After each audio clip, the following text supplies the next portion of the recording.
kelompok healthy ya.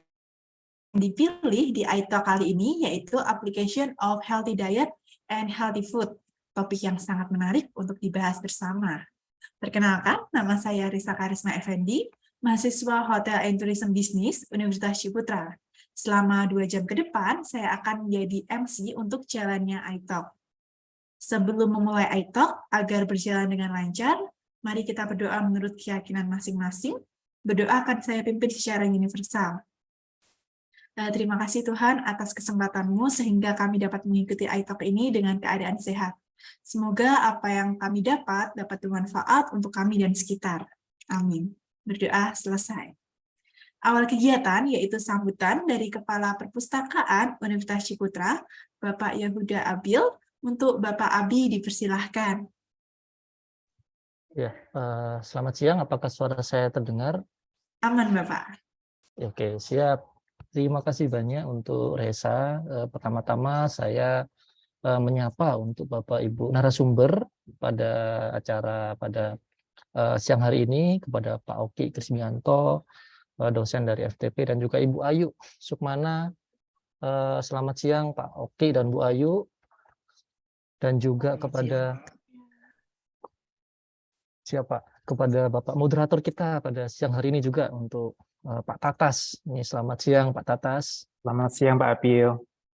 Ya, ini beberapa kali kita sudah bekerja sama ya, library dengan Food Technology, FTP UC ya, dengan Pak Oki juga, dengan Pak Tatas juga beberapa kali berkolaborasi, dan juga ini Bu Ayu. Terima kasih ya Bu Ayu dan Pak Oki dan Pak Tatas, dan juga teman-teman panitia ya, panitia sudah memungkinkan membuat acara ini bisa berjalan. Ini terima kasih banyak untuk waktunya. Siang hari ini kita akan sharing bersama begitu ya. Sharingnya ini topiknya sangat-sangat ini ya, sangat penting sekali ya topik kita pada siang hari ini ya, iTalk pada siang hari ini ya.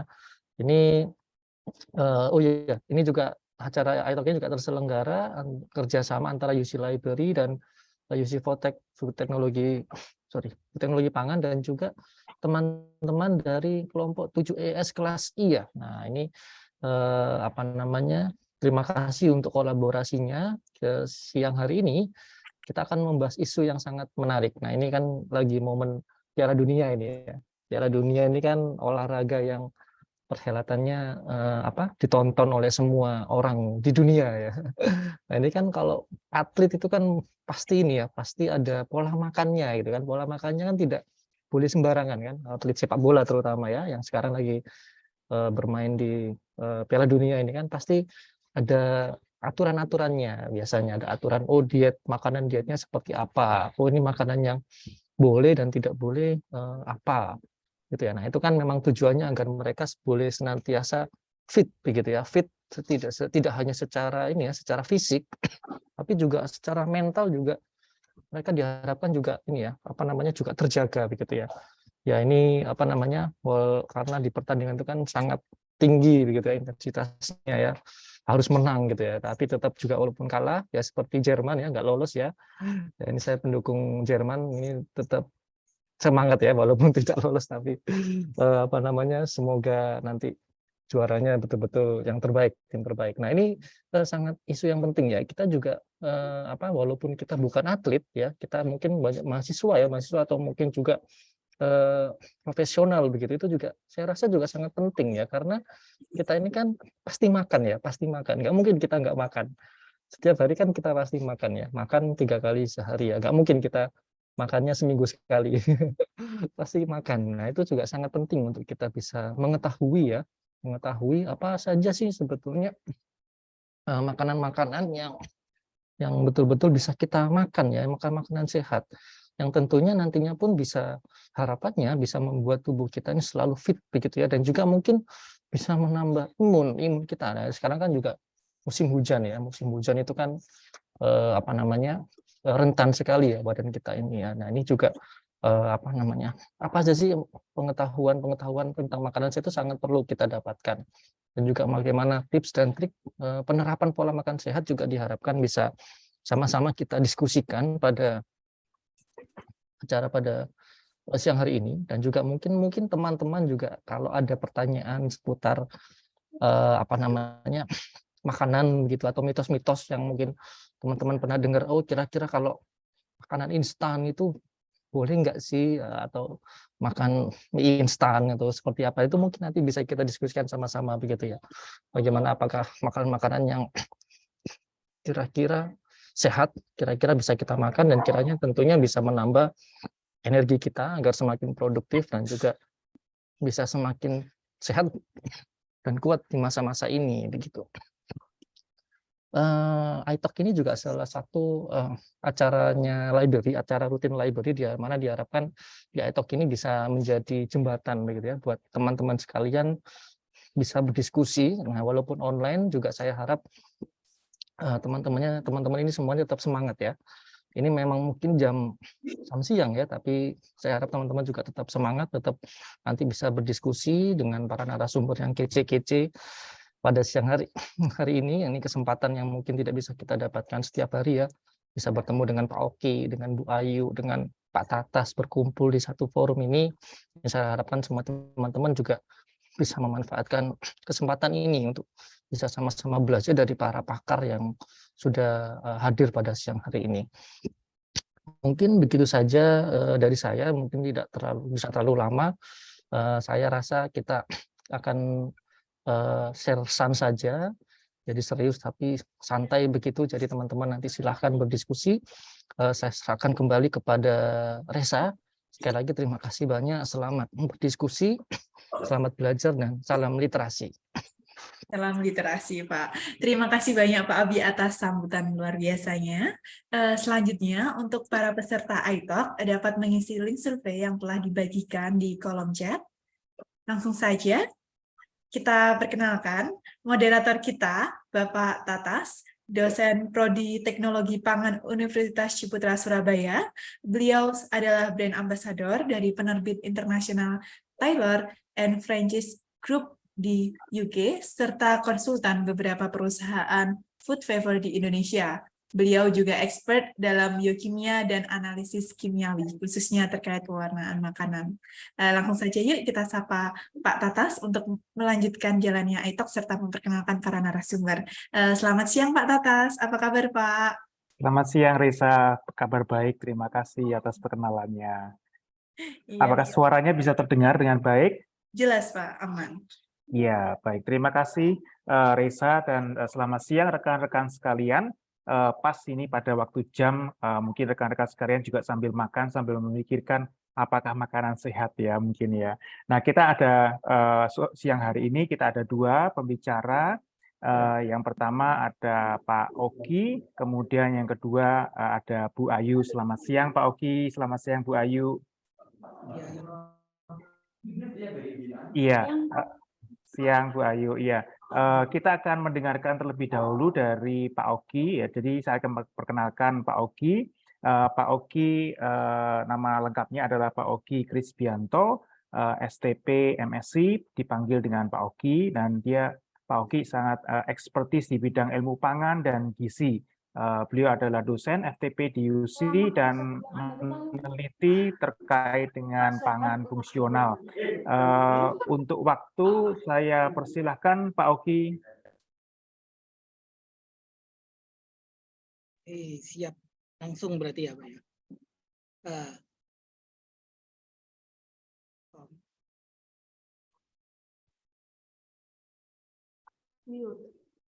Oh guys, itu saya bisa nge-share sendiri, nggak apa-apa, nanti tak share saya sendiri aja ya. Waalaikumsalam.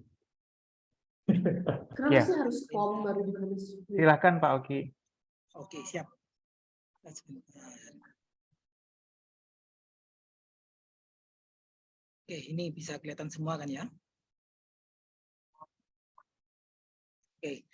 Oke, jadi Sudah, guys, Pak. ini suara saya sebenarnya jelas ya. Maaf kalau misalnya di sekitar saya agak berisik, tapi semoga ini tidak mengganggu.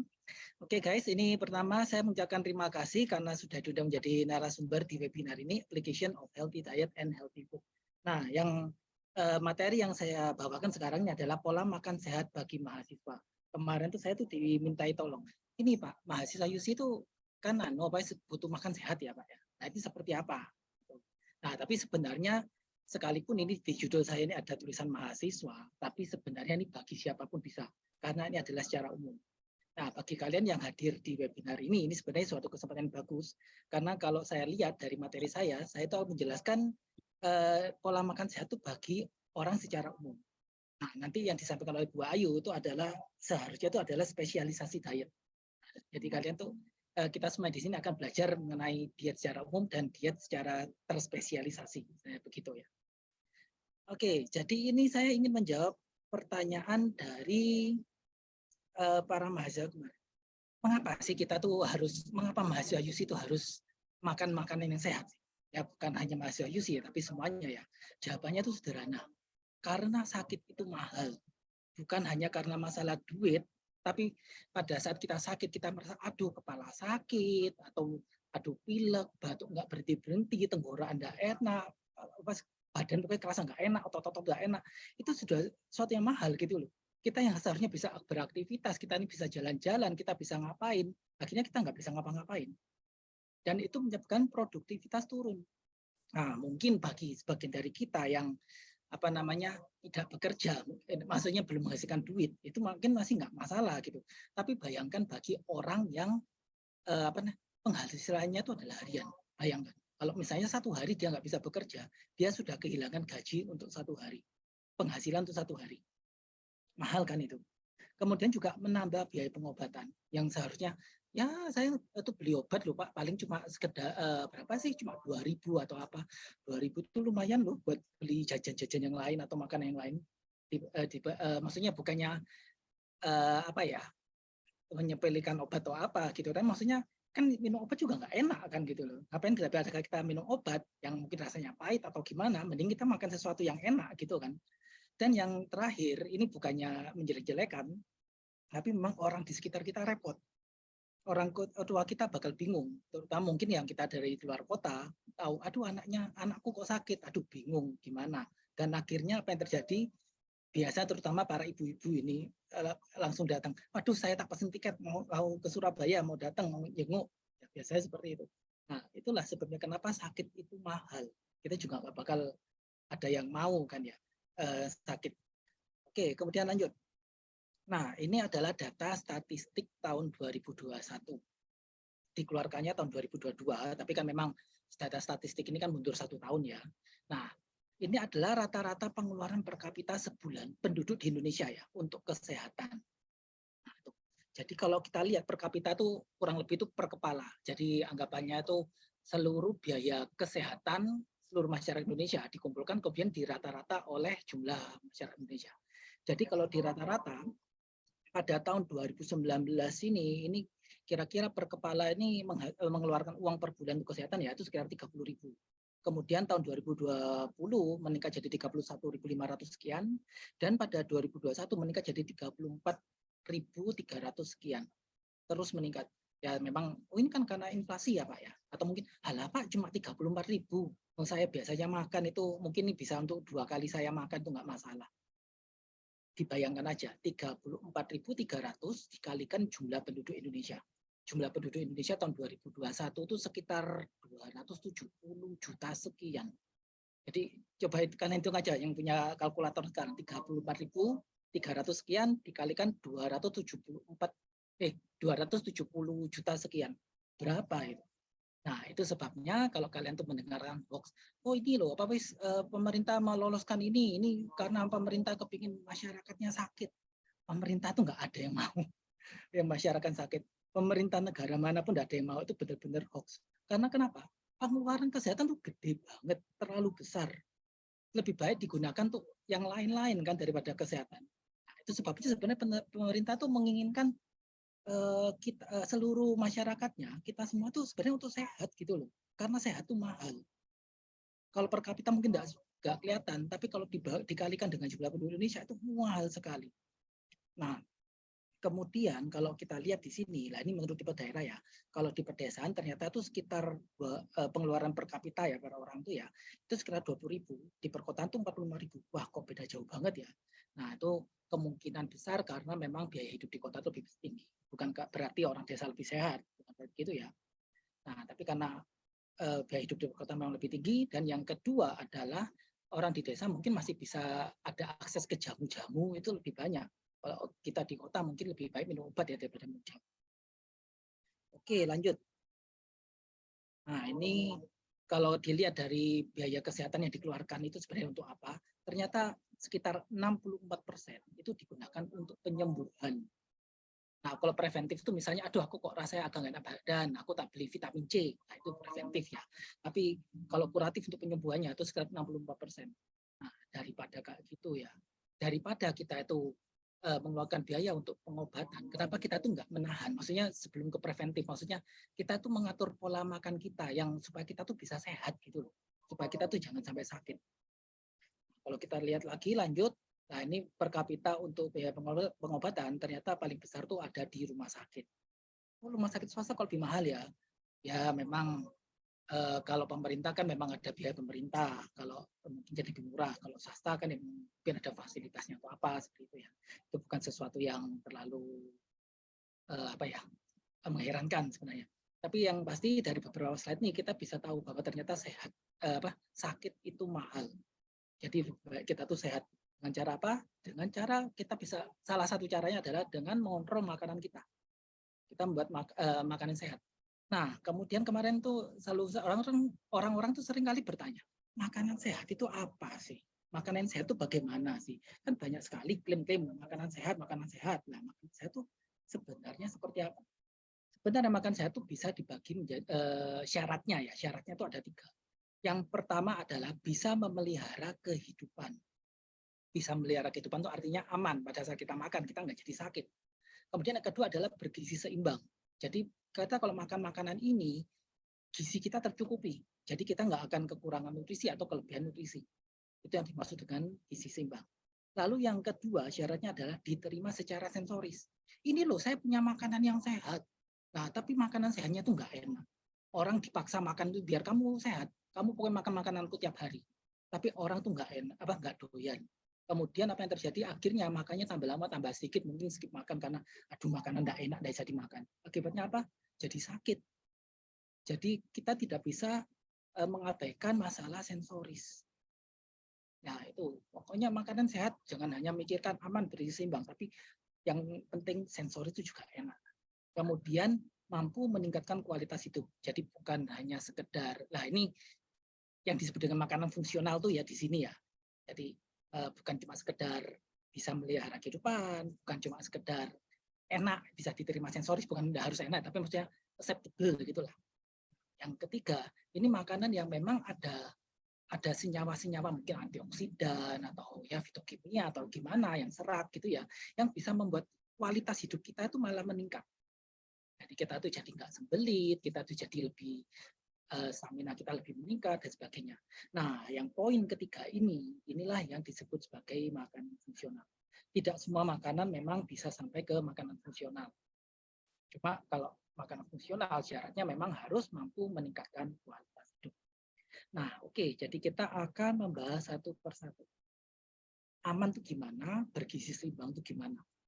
Nah, aman. Nah, ini adalah pengetahuan umum banget. Aman itu apa? Tidak ada cemaran mikrobiologis, tidak ada cemaran kimia berbahaya, tidak ada cemaran benda fisik berbahaya. Artinya kalau kita itu makan ikan pindang misalnya, lalu ada durinya. Nah, itu ada potensi benda fisik berbahaya. Kalau misalnya kita makan lalu kesedap durinya itu kan bahaya kan. Atau mungkin kalau misalnya orang-orang yang biasanya nasi bungkus kemudian pakai staples, lah itu kadang-kadang saya itu juga agak was-was sih. Jangan-jangan pokoknya saya hitung staplesnya itu ada berapa ya? Kalau ada 2 berarti saya harus mengeluarkan 2 staples. Kalau hilang 1 saya bakal bingung. Itu yang benda cemaran fisik berbahaya ya. Kemudian yang kedua adalah cemaran mikrobiologis. Ini paling sering. Yang orang jadi diare lah, atau yang paling sering, yang bahaya itu pernah terjadi pandemi hepatitis A ya, gara-gara ternyata yang mengolah makanannya itu punya hepatitis A, kemudian menularkan pada orang-orang konsumennya. Kemudian tidak ada cemaran kimia berbahaya. Jadi caranya untuk mencegah cemaran mikrobiologis biasanya diberi pengawet makanan, pengawet kimia. Tapi pengawet kimianya itu tidak berbahaya asal digunakan dengan takaran yang benar. Takarannya tuh loh paling cuma 1%. Kalau misalnya kamu baru kerasa dampaknya itu 100 kalau kamu konsumsi 100 gram. Nah, maksimal itu cuma 1 gram. Jadi kamu harus mengonsumsi 100 porsi makanan itu baru mulai kerasa dampak. Minimal seperti itu. Jadi sebenarnya bahan pengawet kimia untuk makanan itu efeknya tuh dulu nggak kerasa sebenarnya. Itu yang disebut dengan makanan yang aman ya, secara garis besar. Kemudian selanjutnya gizi seimbang itu gimana? Gizi seimbang itu adalah dikonsumsi oleh orang yang tepat dengan jumlah yang tepat dan waktu yang tepat. Nah, ini adalah masalahnya. Kalau aku di sini sekarang membicarakan mengenai gizi umum. Nah, bukan masalah gizi spesialisasi. Nah, tapi nanti Bu Ayu akan menjelaskan spesialisasi gizi. Nah, inilah yang lebih bisa menjawab. Bu Ayu bisa menjawab dikonsumsi oleh orang tepat dengan jumlah yang tepat dan waktu yang tepat. Jadi maksudnya begini, kalau misalnya kita tuh sering dengar, oh burger atau pizza itu adalah junk food, jangan dimakan, itu bahaya atau apa.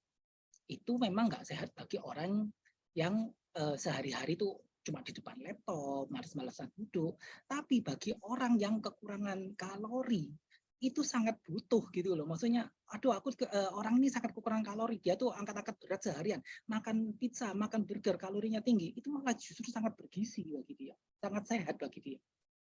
Jadi sebenarnya kalau kita mau benar-benar bilang makanan sehat gimana, ya ini dikonsumsi oleh orang yang tepat dengan jumlah yang tepat dan waktu yang tepat.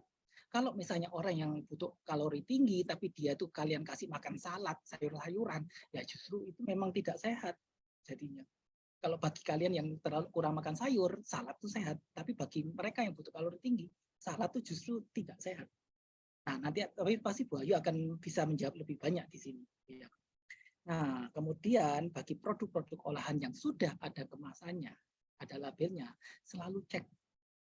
Kira-kira aku makan segini nih, berapa kalorinya ya? Kira-kira cukup enggak ya? Seperti itu. Jadi jangan lupa untuk selalu mengecek informasi nilai gizi. Oke, kita lanjut. Nah, mungkin di zamannya orang tua kita, di zamannya kakek nenek kita, itu pemerintah Indonesia dari Kementerian Kesehatan selalu menggemburkan 4 sehat 5 sempurna. Itu karena kenapa? Karena dulu pada zaman orang tua kita masih kecil, kakek nenek kita, itu orang Indonesia tuh kebanyakan tuh makan nasi putihnya sepiring, kemudian lauknya tuh ikan asin cuma sepotong, mungkin cuma setelunjuk atau sekelingking, atau lauknya tuh kerupuk. Nah, itu makanya diperkenalkan harus ada lauk makanan pokok nasi ya, sayur mayur, lauk pauk, kemudian buah-buahan dan susu. Tapi pada kondisi kita sekarang, masyarakat kita sekarang yang sudah bisa membeli makanan dengan lebih baik, bukan cuma sekedar nasi dikasih ikan asin gitu aja ya. 4 sehat 5 sempurna sudah nggak bisa, sudah nggak zamannya. Kalau kita dikasih kayak gini, yang terjadi apa? Obesitas merajalela. Itu sebabnya sekarang pemerintah Indonesia dari Kementerian Kesehatan, nah itu sekarang mempopulerkan yang namanya adalah pedoman gizi seimbang. Pedoman gizi seimbang ini bukan hanya masalah gizi, tapi yang lain-lain. Nah, kita lihat satu persatu ya. Pedoman gizi seimbang itu apa? Nah, yang kiri ini dulu aja.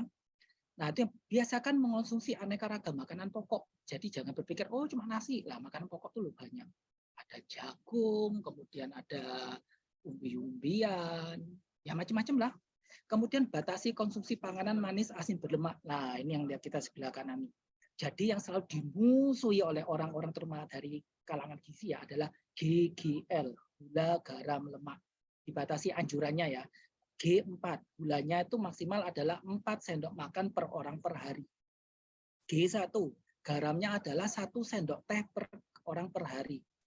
1 sendok teh itu maksudnya benar-benar 1 sendok teh ya. Maksudnya untuk makanan dari pagi, siang, malam termasuk minuman kita. Kadang-kadang minuman kan juga dikasih garam gitu dan juga termasuk camilan kita. Kemudian L-nya 5. L-nya itu adalah maksimal 5 sendok makan per hari, per orang per hari. Itu. Jadi di sini kita lihat GGL. Lupa MSG nggak ada. MSG memang nggak ada di sini. Nah, tapi kita akan bicarakan itu nanti. Kemudian ketiga, lakukan aktivitas fisik yang cukup dan pertahankan berat badan ideal. Jadi lakukan aktivitas fisik. Nah, itu yang penting. Bukan cuma sekedar makan. Kalau kita cuma makan tuh nggak bakal sehat. Kalau kita tuh mau menurunkan berat badan, caranya gimana? Gampang, kurangi makan. Tapi kalau kita mau mengurangi lemak badan, nah itu kita nggak bisa cuma sekedar mengurangi makan. Kita harus olahraga. Akibatnya kalau kita tuh mengurangi makanan saja, kita tuh kurus, badan kita kurus, tapi perut kita buncit. Nah, padahal lemak yang di perut itu namanya lemak visceral ya, itu adalah penyebab segala macam penyakit.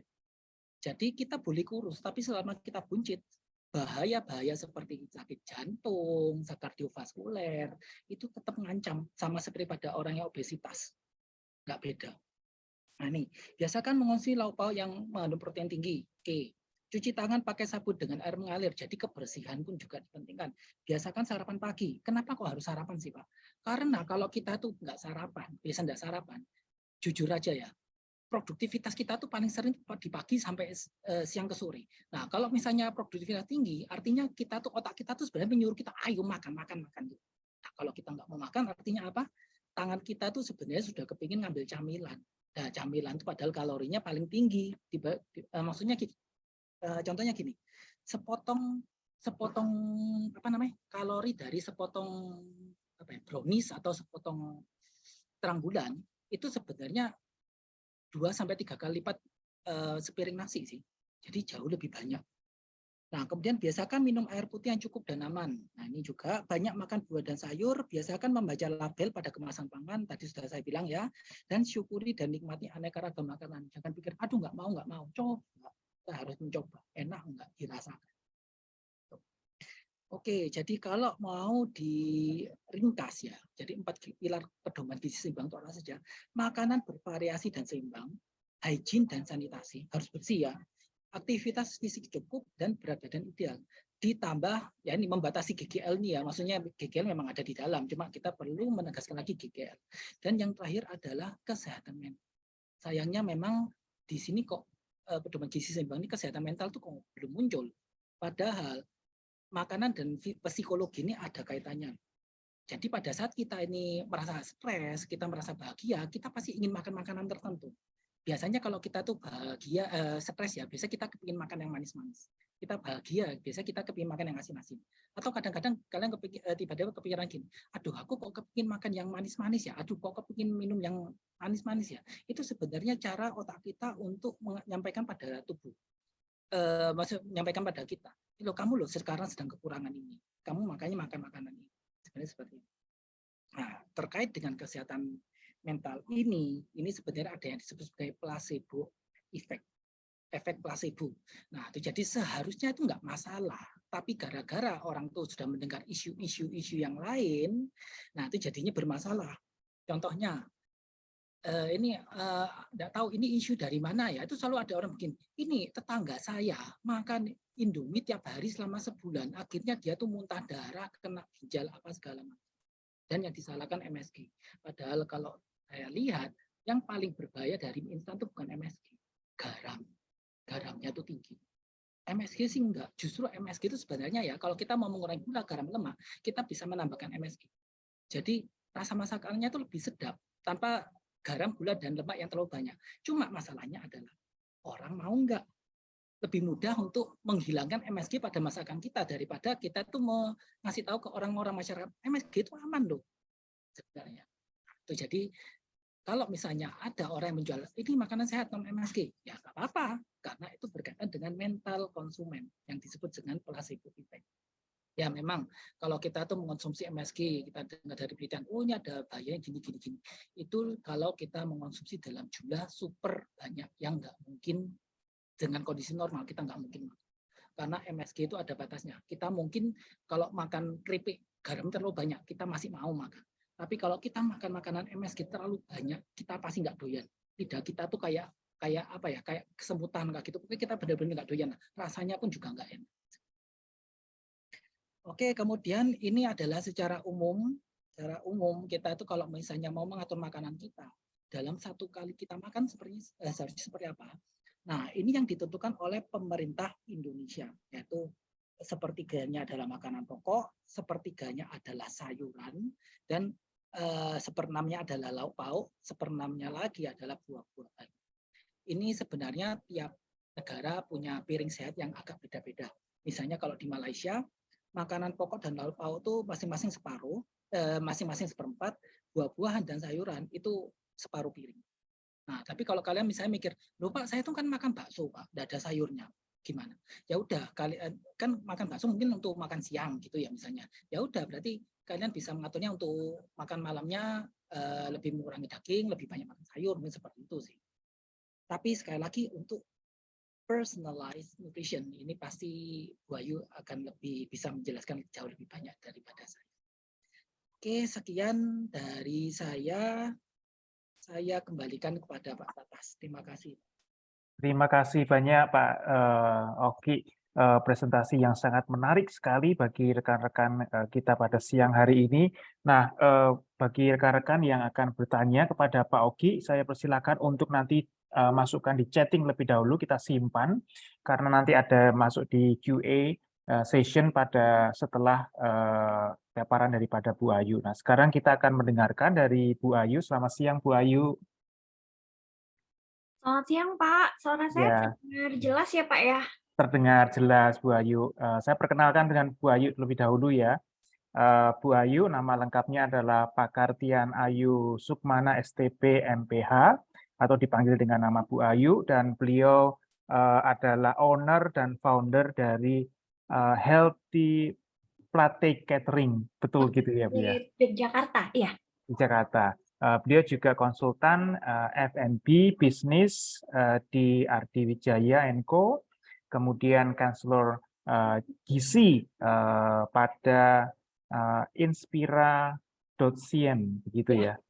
Ya, beliau juga adalah peneliti pangan dan gizi dan dosen tidak tetap di Universitas Aisyah di Yogyakarta. Terima kasih sekali atas waktu yang diberikan kepada Bu Ayu pada siang hari ini, dan saya persilahkan Bu Ayu untuk memberikan paparannya dan presentasinya. Saya persilakan Bu Ayu. Baik, sebelumnya saya ucapkan terima kasih banyak atas undangannya pada siang hari ini. Mungkin apa yang saya akan sampaikan nanti kurang lebih hampir sama dengan Pak Oki ya, hanya mungkin saya akan menjelaskan lebih spesifik ke pengaturan pola makan mahasiswa pada umumnya. Kalau secara spesifik kan kita berbicara tentang personalized diet. Kalau kita berbicara tentang personalized diet, itu akan ada beberapa assessment dulu nih yang harus dipenuhi sehingga kita bisa memberikan advice yang tepat terhadap klien atau yang sesuai dengan kebutuhan masing-masing klien kita gitu. Baik, kita mulai. Tema yang akan saya bicarakan pada siang hari ini yaitu terkait tentang pola makan sehat untuk mahasiswa sesuai dengan isi piringku. Kenapa sesuai dengan isi piringku? Karena pemerintah kita ini sudah membuat sebuah regulasi ya, sudah membuat regulasi yang sekiranya itu sudah disesuaikan dengan kebutuhan pada umumnya masyarakat yang ada di Indonesia. Seperti itu. Bisa langsung next slide ya Mbak ya. Oke, kita awali dengan kondisi kecukupan energi mahasiswa Indonesia. Next Mbak. Nah, biasanya mahasiswa itu rata-rata usianya di range usia 18 sampai 22 tahun. Dan berdasarkan dengan data yang ada pada tahun 2014, pada usia 19 sampai 55 tahun itu angka kecukupan energi penduduk Indonesia itu masih di 73,8%. Artinya tingkat kecukupan energi sebagian mahasiswa itu kurang dari AKG ya. Kebutuhan energi, AKG itu adalah kebutuhan energi yang harus dipenuhi oleh masing-masing orang untuk beraktivitas serta belajar. Jadi tandanya masih banyak sekali yang mereka ini kekurangan gizi. Nah, apa sih efeknya pada jangka ke depannya? Tentu itu akan berefek pada jangka ke depan, terutama mungkin kita yang ibu-ibu atau yang kelak nanti menjadi ibu, otomatis kalau misalnya kita tidak memperhatikan intake makanan yang kita makan itu seperti apa nutrisinya, apakah itu sudah memenuhi kebutuhan kita, itu nantinya akan merasa kesulitan apabila nanti kita menikah, terus kemudian kita hamil dan punya anak. Nah, pasti nanti kita akan menghasilkan generasi-generasi yang kurang juga, sehingga menambah PR nih, PR dari pemerintah terutama dalam pencegahan program stunting, sehingga sedari awal mumpung kita masih mahasiswa, mumpung kita masih bisa memperbaikinya, yuk bersama-sama kita belajar untuk memenuhi angka kecukupan gizi serta mengubah pola hidup kita yang tadinya kurang sehat menjadi lebih sehat, yaitu dengan pola makan yang baik dan juga mempersering atau secara rutin melakukan aktivitas fisik. Baik, bisa lanjut ke slide berikutnya.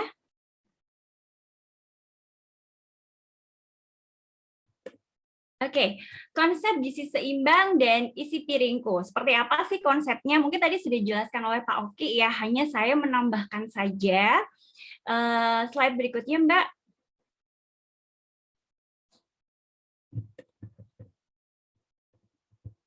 Nah, gizi seimbang itu seperti yang tadi Pak Oki jelaskan. Kalau pada orang tua zaman dulu taunya itu adalah 4 sehat 5 sempurna. Nah, di gizi seimbang itu adalah versi terbaru karena yang namanya ilmu pengetahuan itu kan harus selalu berkembang terus-menerus. Seperti apa sih yang paling cocok untuk masyarakat kita saat ini?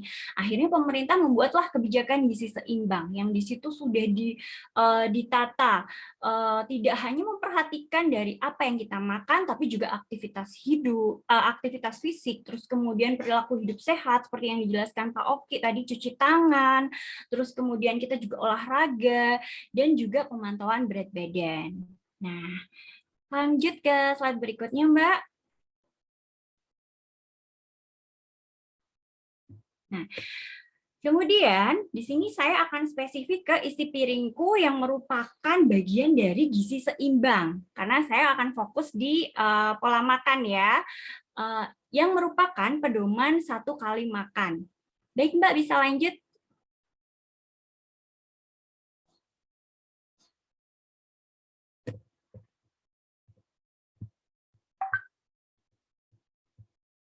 Oke, nah di gizi seimbang itu seperti yang tadi Pak Oki jelaskan, ada beberapa komponen, yaitu makanan pokok, lauk pauk, buah-buahan, serta sayuran. Jadi sekali kita makan, kita itu tidak, jadi ada ya, kadang ada beberapa orang, saya jelaskan dulu nih di sini, ada beberapa klien juga yang sering menanyakan, Kak, kalau kita mau diet, apakah memang kita harus tidak makan karbo? Nah, sehingga banyak diet yang berkembang nih, ada diet keto, diet mayo yang itu tidak dikonsultasikan dulu ke ahli gizi. Nah, diet yang misalnya dia skip karbo, jadi dia nggak boleh makan nasi, terus dia juga cuman boleh makan lauk pauk, bahkan makan makanan yang lemaknya tinggi sebagai pengganti karbonya. Nah, di sini perlu kita tekankan bahwa kita tuh harus makan karbohidrat. Karena apa? Karena satu-satunya sumber energi dari makanan itu adalah karbohidrat. Sehingga kalau misalnya kita konsumsi makanan, itu kita tidak boleh menghilangkan karbohidrat. Yang ada kita mencari secara bijaksana ya, yang sesuai dengan kebutuhan tubuh kita. Misalnya nih, kita punya diabetes, sehingga kita mencari sumber karbohidrat yang memang dia gulanya rendah, terus kemudian indeks glikemiknya juga rendah, lalu seratnya tinggi, seperti itu. Karena apa? Karena karbohidrat itu berfungsi sebagai sumber energi utama untuk kita beraktivitas serta kita berpikir. Kemudian karbohidrat itu nggak harus nasi ya, jadi kita bisa menyesuaikan dengan ketersediaan lokal yang ada, misalnya singkong, terus kemudian jagung, pasta, bihun, roti, kentang, dan ubi. Mie instan itu juga kalau sedang kita menjalankan program diet, boleh nggak sih kita makan mie instan? Nah, mie instan boleh, pasti boleh, dan yang berbahaya itu kalau kita mengkonsumsi terlalu berlebihan gitu. Dan kita harus memperhatikan dulu nih, dia kalorinya berapa, sehingga ada nilai maksimal yang bisa kita konsumsi saat kita memilih untuk mengkonsumsi karbohidrat dari mie instan, seperti itu. Jadi kalau diisi piringku kita tetap bisa mengkonsumsi karbohidrat sekitar 2/3 dari setengah isi piring. Jadi kita tetap mengkonsumsi karbohidrat. Oke, next slide, Mbak. Nah, kemudian porsi bahan makanan dalam isi piringku selain tadi karbohidrat sebagai makanan pokok di sini, ada lauk pauk juga. Lah, lauk pauk itu ada sepertiga dari setengah isi piring. Manfaatnya apa sih lauk pauknya? Boleh kalau misalnya di sini kita lagi diet, ya kita hindari dulu yang menggunakan penggorengan suhu tinggi gitu. Jadi tidak menggunakan deep frying. Terus kemudian kita memilih sumber-sumber karbo yang memang dia lemaknya rendah gitu. Misalnya kita mau makan ayam dari berbagai macam komponen ayam, kita pilih ayam bagian mana sih yang lemaknya paling rendah, misalnya bagian dada gitu. Karena kan seperti yang kita ketahui sama-sama makan ayam, tapi per bagian ayam itu punya komposisi gizi yang berbeda gitu. Nah, manfaat lauk di sini adalah sumber protein. Lalu kita jabarkan lagi dia sebagai alat transportasi dan penyimpanan, kemudian juga imunitas, mengkoordinasi gerak tubuh, sebagai penunjang mekanis, kemudian juga sebagai katalis enzim, kemudian membantu impuls syaraf, pertumbuhan, dan perbaikan tubuh. Sehingga tidak boleh dihilangkan di sini kalau mau diet aku makan sayur aja deh gitu. Itu nggak boleh ya, karena kita butuh protein juga untuk kegiatan kita sehari-hari. Begitu. Nah, protein itu ada dua, yaitu ada protein hewani dan juga protein nabati. Bisa dilanjutkan, Mbak, slide berikutnya. Nah, sumber protein hewani dan nabati. Contoh lauk hewani itu ada daging. Daging itu ada daging sapi, ada daging kambing, dan juga kerbau. Kemudian ada unggas, yaitu ayam, bebek. Kita boleh makan itu, hanya saja kalau kita diet ya kita harus lebih selektif. Kita pilih bagian-bagian yang sumber lemaknya rendah. Terus kemudian ada ikan dan hasil laut, serta susu dan olahan. Nah, ada juga mitos dan fakta. Boleh nggak sih kalau lagi diet itu minum susu?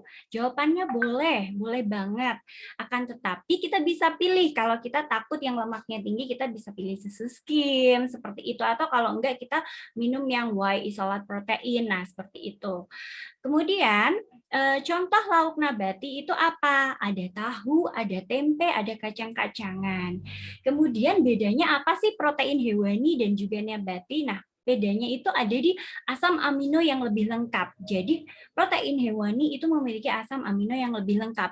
Sehingga kalau misalnya ada orang-orang yang vegetarian di sini, mungkin dia tetap harus mengkonsumsi suplementasi. Karena apa? Karena itu tadi ada beberapa bagian dari protein nabati itu yang tidak terdapat.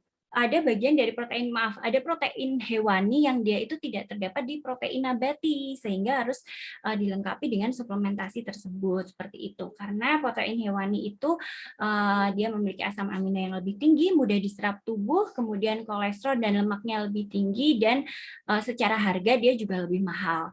Kemudian untuk protein nabati dia lemak tak jenuhnya lebih tinggi sehingga aman dan bagus ya. Tapi kembali lagi ke proses pengolahannya. Kalau digoreng ya sama aja gitu. Terus kemudian antioksidan juga tinggi. Contohnya ada di kedelai. Baik. Slide berikutnya.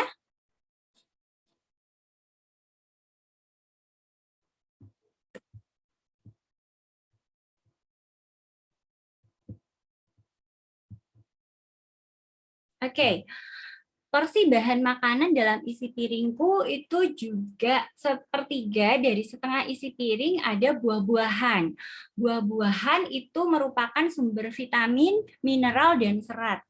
Kemudian bagian vitamin dan mineral juga berperan untuk antioksidan ya. Kita bisa tahu contohnya di buah apel, terus kemudian buah anggur. Kemudian manfaat buah bila dikonsumsi secara rutin ya salah satunya bagus untuk kesehatan kita ya, untuk mencegah penyakit jantung, mencegah kanker, menurunkan kolesterol, kemudian juga mencegah tekanan darah tinggi serta menjaga imunitas.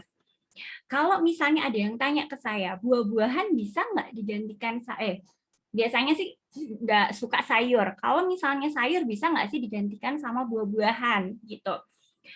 Pertanyaannya adalah tidak bisa ya. itu berhubungan dengan kadar gula yang ada pada buah-buahan gitu. Kalau sayur dia memang kadar gulanya rendah gitu. Nah, sementara buah-buahan ada beberapa buah yang dia memiliki kadar gula tinggi sehingga tidak bisa kalau kita menggantikan fungsi dari sayuran itu terhadap buah-buahan seperti itu. Next slide berikutnya.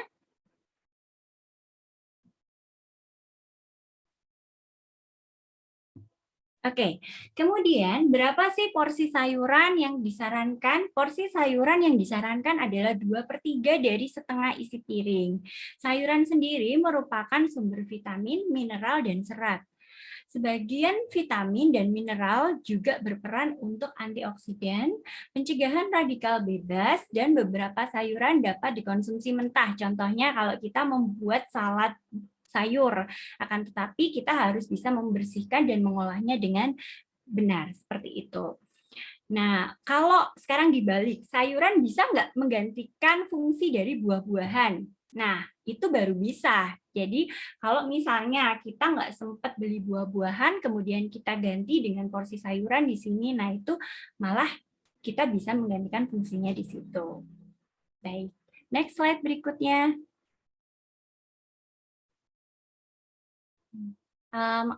Oke.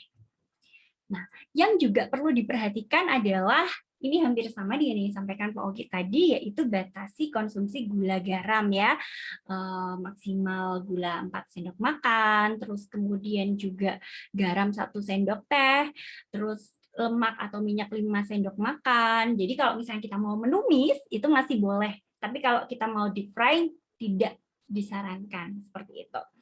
Kemudian aktivitas rutin minimal 30 menit. Jadi kalau misalnya ada orang yang bilang, saya nggak sempat olahraga, saya terlalu sibuk. Nah, itu alasan saja gitu. Karena olahraga itu nggak perlu lama-lama, 15 menit pun cukup untuk membakar kalori. Terus kemudian cuci tangan dengan sabun, ikuti 5 langkah cuci dari WHO. Terus kemudian minum air putih minimal 8 gelas sehari atau bisa dengan menggunakan rumus BB kali 30 ml seperti itu. Baik, slide berikutnya. Nah, kita bahas dari segi catering ya di sini. Mungkin kalau teman-teman di sini mau membuka catering atau kalau tidak pengen nyobain catering, nah bisa dibahas di sini, Mbak. Baik, slide berikutnya, Mbak. Nah, kalau kita catering di sini ada manfaatnya. Ini sekalian mengedukasi dan menjual ya, siapa tahu ada yang berminat untuk berpartner gitu. Jadi kalau catering itu kita nggak perlu repot untuk memikirkan menu, tapi harus selektif dalam memilih catering. Jadi ada beberapa catering yang memang dia tidak di bawah pengawasan ahli gizi. Sehingga memang ada beberapa program yang, jadi nanti bisa dilihat ya di awal. Kalau misalnya catering tersebut meminta data kita secara lengkap, ada kemungkinan dia memang under supervisi dari ahli gizi. Tapi kalau misalnya dia hanya tanya berat badan sama tinggi badan, sama mungkin jenis kelamin, nah itu mungkin bisa ada tanda tanya nih, dia beneran catering sehat benar, catering diet beneran atau hanya menyediakan makanan sehat sesuai dengan pesanan kita gitu. Nah, jadi kalau di catering rata-rata mereka memiliki berbagai macam menu sehingga kita nggak bosen. Seperti yang tadi dijelaskan Pak Oke ya, makanan sehat itu kadang membosankan gitu. Nah, mungkin kalau kita catering kita bisa memilih makanan yang bervariasi, terus rasanya juga bisa diterima, sehingga itu menjadi habit, bukan lagi menjadi sebuah keterpaksaan, seperti itu. Kemudian, sesuai dengan pedoman isi piringku. Jadi dalam satu box itu, kalau dia memang di bawah under supervisi ahli gizi, di bawah ahli gizi, itu pasti nanti ada penjelasan bahwa menunya itu memang sesuai dengan gizi seimbang, yang dimana gula dan garamnya dibatasi, terus kemudian komposisinya pun tepat. Dan yang pasti terjamin keamanan dan higienitasnya, seperti itu. Baik, slide berikutnya. Oke, mungkin nanti kalau kalian di sana kami juga sering share tips-tips kesehatan, kalian bisa follow TikTok-nya, terus kemudian Instagram-nya, serta Facebook-nya. Mungkin nanti saya bisa minta tolong diputarkan video terkait tentang penerapan isi piringku ya Mbak ya.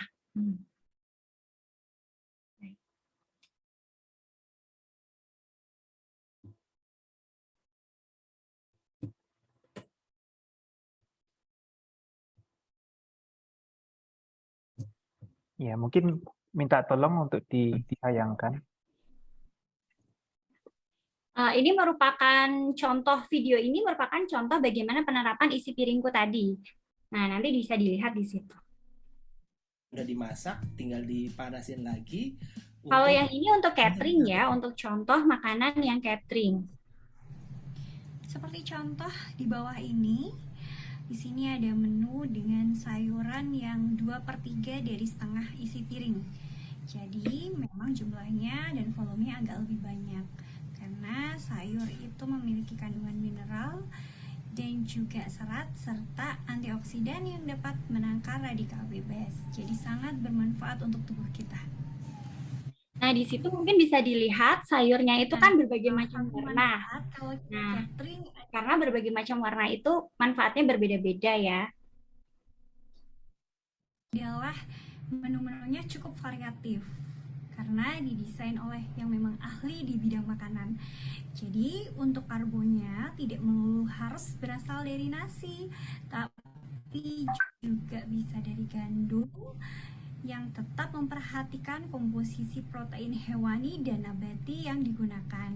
Berikut merupakan salah satu contoh, yaitu adalah pizza tuna. Jadi, seperti yang kita ketahui bahwa ikan memiliki kandungan protein yang tinggi dan juga ada gandum sebagai bahan utama di pizza yang bermanfaat sebagai karbohidrat. Hai healthy people, jadi saya sudah membawakan piring yang sudah saya tandai. Di sini sudah sesuai dengan isi piringku Kemenkes RI. Sini sudah kita bagi menjadi 4 bagian. Untuk makanan pokok, sayuran, lauk pauk, dan buah-buahan. Nah, berikut ini merupakan salah satu contoh isi piringku untuk sekali makan. Makanan pokok yang bisa kita gunakan adalah nasi. Sekali makan, kita bisa menggunakan 150 gram nasi atau setara dengan 3 centong nasi. Kita juga bisa menggantinya dengan 3 potong kentang berukuran sedang atau 1,5 buah mie kering. Untuk sayur-sayuran, dalam sekali makan kita bisa menggunakan 150 gram sayur atau setara dengan 1 mangkok sedang. Untuk lauknya, kita bisa menggunakan 1 potong ayam dan 1 potong tempe sebagai lauk nabatinya. Kemudian, jangan lupa menambahkan 1 porsi buah agar bisa memenuhi kebutuhan vitamin, mineral, dan antioksidan. Nah, 1 porsi ini setara dengan 700 kalori. Nah, itu tadi praktek dari isi piringku sesuai panduan Kemenkes RI. Selamat mencoba dan semoga sehat selalu. Baik, cukup sekian dari presentasi saya. Mungkin nanti bisa lebih ke tanya jawab. Terima kasih untuk waktu dan kesempatannya. Assalamualaikum. Selamat siang. Salam. Terima kasih banyak untuk Bu Ayu atas paparannya, dan tadi Bu Ayu dan Pak Oki memberikan suatu kata kunci yang saya tulis di sini bahwa makanlah makanan bervariasi. Tadi sempat utarakan oleh Bu Ayu begitu ya. Nah, ini ada beberapa pertanyaan yang masuk Bu Ayu dan Pak Oki. Nah, khususnya kan bagi mahasiswa, ini banyak mahasiswa yang datang. Mahasiswa itu biasanya kalau apalagi di Surabaya di sini di UC itu ya, mereka itu kegiatannya banyak sekali sampai bergadang malam-malam gitu ya. Nah, biasanya selain cemilan, makanan malam hari, kemudian apa juga itu kan istilahnya ya dibilang tidak sehat. Nah, bagaimana sih istilahnya membalance makanan tadi begitu? Kira-kira kalau makanan tadi kan biasanya terlalu karbohidratnya sedikit dan masih lapar dan sebagainya. Nah, bagaimana siasatnya mungkin? Mungkin dari Bu Ayu lebih dahulu dan juga Pak Oki.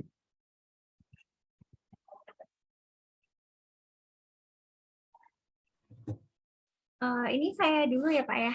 Ya, boleh. Ya. Baik, jadi untuk mahasiswa yang aktivitasnya terlalu banyak ya, jadi memang untuk mahasiswa yang aktivitasnya terlalu banyak itu memang membutuhkan kalori yang lebih tinggi dibandingkan orang-orang pada umumnya yang dia tidak aktif di luar begitu. Sehingga kalau misalnya gampang lapar, mungkin bisa diganti dengan cemilan-cemilan yang tinggi seratnya. Nah, kalau misalnya tinggi serat kan kita jadi lebih cepat kenyang, terus kemudian juga makanan yang tinggi serat itu cenderung dia memiliki kandungan gula yang rendah sehingga aman untuk kesehatan kita pada jangka ke depannya. Terus mungkin bisa dikonsumsi pilihannya tuh seperti buah-buahan. Terus kemudian jadi kita kan bisa nih bawa lunchbox atau box makan gitu yang isinya beraneka macam buah-buahan. Di situ mungkin bisa digantikan dengan pisang, terus kemudian apel atau makanan-makanan yang dia memang lebih tinggi seratnya, atau kalau tidak bila suka snack gitu bisa diselingi dengan snack gandum seperti itu. Tapi tetap disarankan untuk 3 kali makan itu tetap mengkonsumsi gizi seimbang seperti itu sehingga tidak terjadi kekurangan nutrisi sama sekali, terutama nutrisi makro dan juga mikronya seperti itu Pak. Terima kasih. Jadi daripada cemilan-cemilan yang yang kaya akan garam dan sebagainya, lebih baik disarankan untuk membawa buah-buahan ya Bu Ayu ya. Betul. Buah-buahan, kemudian juga yang ada gandumnya supaya tahan cemilan tetapi tidak membuat tubuh menjadi kurang sehat begitu ya. Betul Pak. Ya. Nah, kalau Pak Oki bagaimana Pak Oki? Tadi kan istilahnya suka ini nyemil, apalagi kebanyakan makanan yang ditambahkan dengan garam yang terlalu banyak begitu. Bukan rahasia saya. Ya, soalnya saya juga mengamati nih Pak Oki. Oke. Jadi ini tambahan dari Bu Ayu juga ya. Jadi memang sebetulnya seperti kata Pak Tatas, saya ini memang doyan nyemil dan biasanya kalau camilan mesti tak tambah garam. Itu memang diet buruk. Tapi begini, ini tadi jawaban saya sebenarnya sama dengan Bu Ayu sih. Jadi bukan not eat less, but eat right. Jadi jangan mungkin kita selalu berpikir kurangi makan. Nah, saya maksudnya eat right itu volumenya sama, cuma gini loh. Kalau kita tuh makan sepotong brownies, nah kita tuh nggak merasa kenyang gitu loh. Nah, tapi kalau kita tuh makan kira-kira istilahnya ini, 10-an itu istilahnya, satu genggam tangan gitulah, itu nasi putih, itu kita tuh ada rasa kenyang. Karena sebenarnya pada saat kita makan, ini bukan hanya masalah dengan saluran pencernaan kita, tapi juga dengan psikologinya kita. Karena kita di kebiasaan ya, di Indonesia kebiasaan makan nasi. Kan istilahnya kalau nggak makan nasi, belum makan, nggak kenyang gitu. Nah, itu ini juga terjadi pada saya sebenarnya. Jadi saya tuh sebenarnya memang sudah membiasakan, saya sudah bisa makan kentang, makan mie, makan bute, makan macam-macam. Itu sebenarnya saya sudah bisa mulai mengganti makan pokok saya, nggak cuma nasi. Tapi pada masa-masa saya tuh kepingin, aduh kok rasanya berat badanku naik ya. Aku kepingin mengurangi makan. Aku mau mengurangi kalori misalnya gitu. Jadi akhirnya pada saat malam hari misalnya kayak gitu, saya tuh makan buah-buahan, dan kalau kadang-kadang masih lapar, saya tuh berusaha menipu psikologi gitu ya. Jadi ngambil nasi cuma 10 kan dimakan. Nah gitu tuh sudah bisa lumayan mengontrol sih. Tapi itu karena saya itu membiasakan diri loh ya. Ini bukan maksudnya sekali 2 kali langsung bisa gitu, enggak. Tapi memang harus ada motivasi yang kuat dan itu membiasakan diri. Jadi sebenarnya memang salah satunya yaitu membiasakan diri. Membiasakan diri. Ya, Iya, betul sekali. Nah, Pak Oki tadi kan pernah waktu di paparannya itu terkait ada kandungan garam yang tinggi. Berarti ada garam yang ditambahkan ya di dalam, misalnya kalau kita masak tumis gitu kan, langsung tangan kita secara otomatis mengambil garamnya tambah gitu, gulanya tambah begitu ya. Tapi sebenarnya ya kalau misalnya tidak ditambahkan garam atau tidak ditambahkan, itu tumis-tumis sayuran sendiri itu secara sayurannya itu sudah mengandung garam atau tidak ya Pak ya? Sudah bisa memberikan rasa flavor Saya rasa kok tidak ya. Maaf ini yang nge-lag Pak Tatas atau saya? Oh, namanya Pak Tatas. Oke, ini saya jawab mungkin sekalian pertanyaan Pak Tatas. Nah, ini sebenarnya kalau kita makan yang plain, ini maaf Pak Tatas, barusan nge-lag ya Pak ya?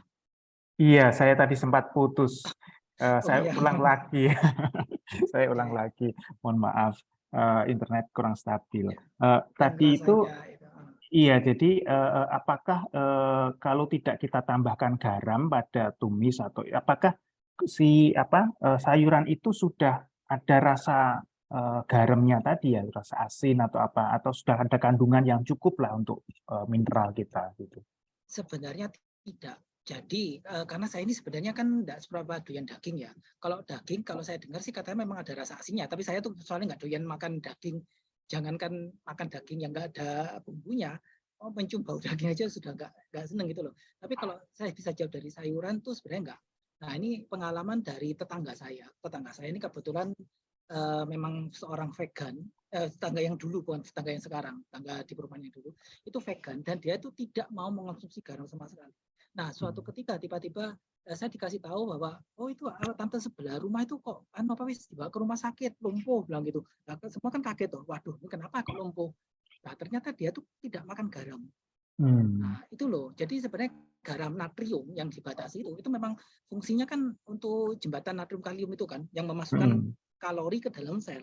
Nah, kalau natriumnya tidak ada, jadi akhirnya energinya juga nggak bisa masuk ke dalam sel, akhirnya dibilang lumpuh itu, dan akhirnya diinfus dikasih natrium justru seperti itu. Jadi memang ada pembatasan, tapi ya jangan sampai benar-benar hilang. Nah, gitu. Kalau begitu Bu Ayu, kalau kita makan sayuran itu sebaiknya kan ada lalapan ini ya. Mohon maaf kalau rekan-rekan yang dari Jawa Barat gitu ya. Itu tadi kalau saya lihat di videonya itu kan ada kayak dressingnya ya. Apakah itu terkait dengan memberikan tambahan mineral dan sebagainya gitu ya Bu Ayu ya?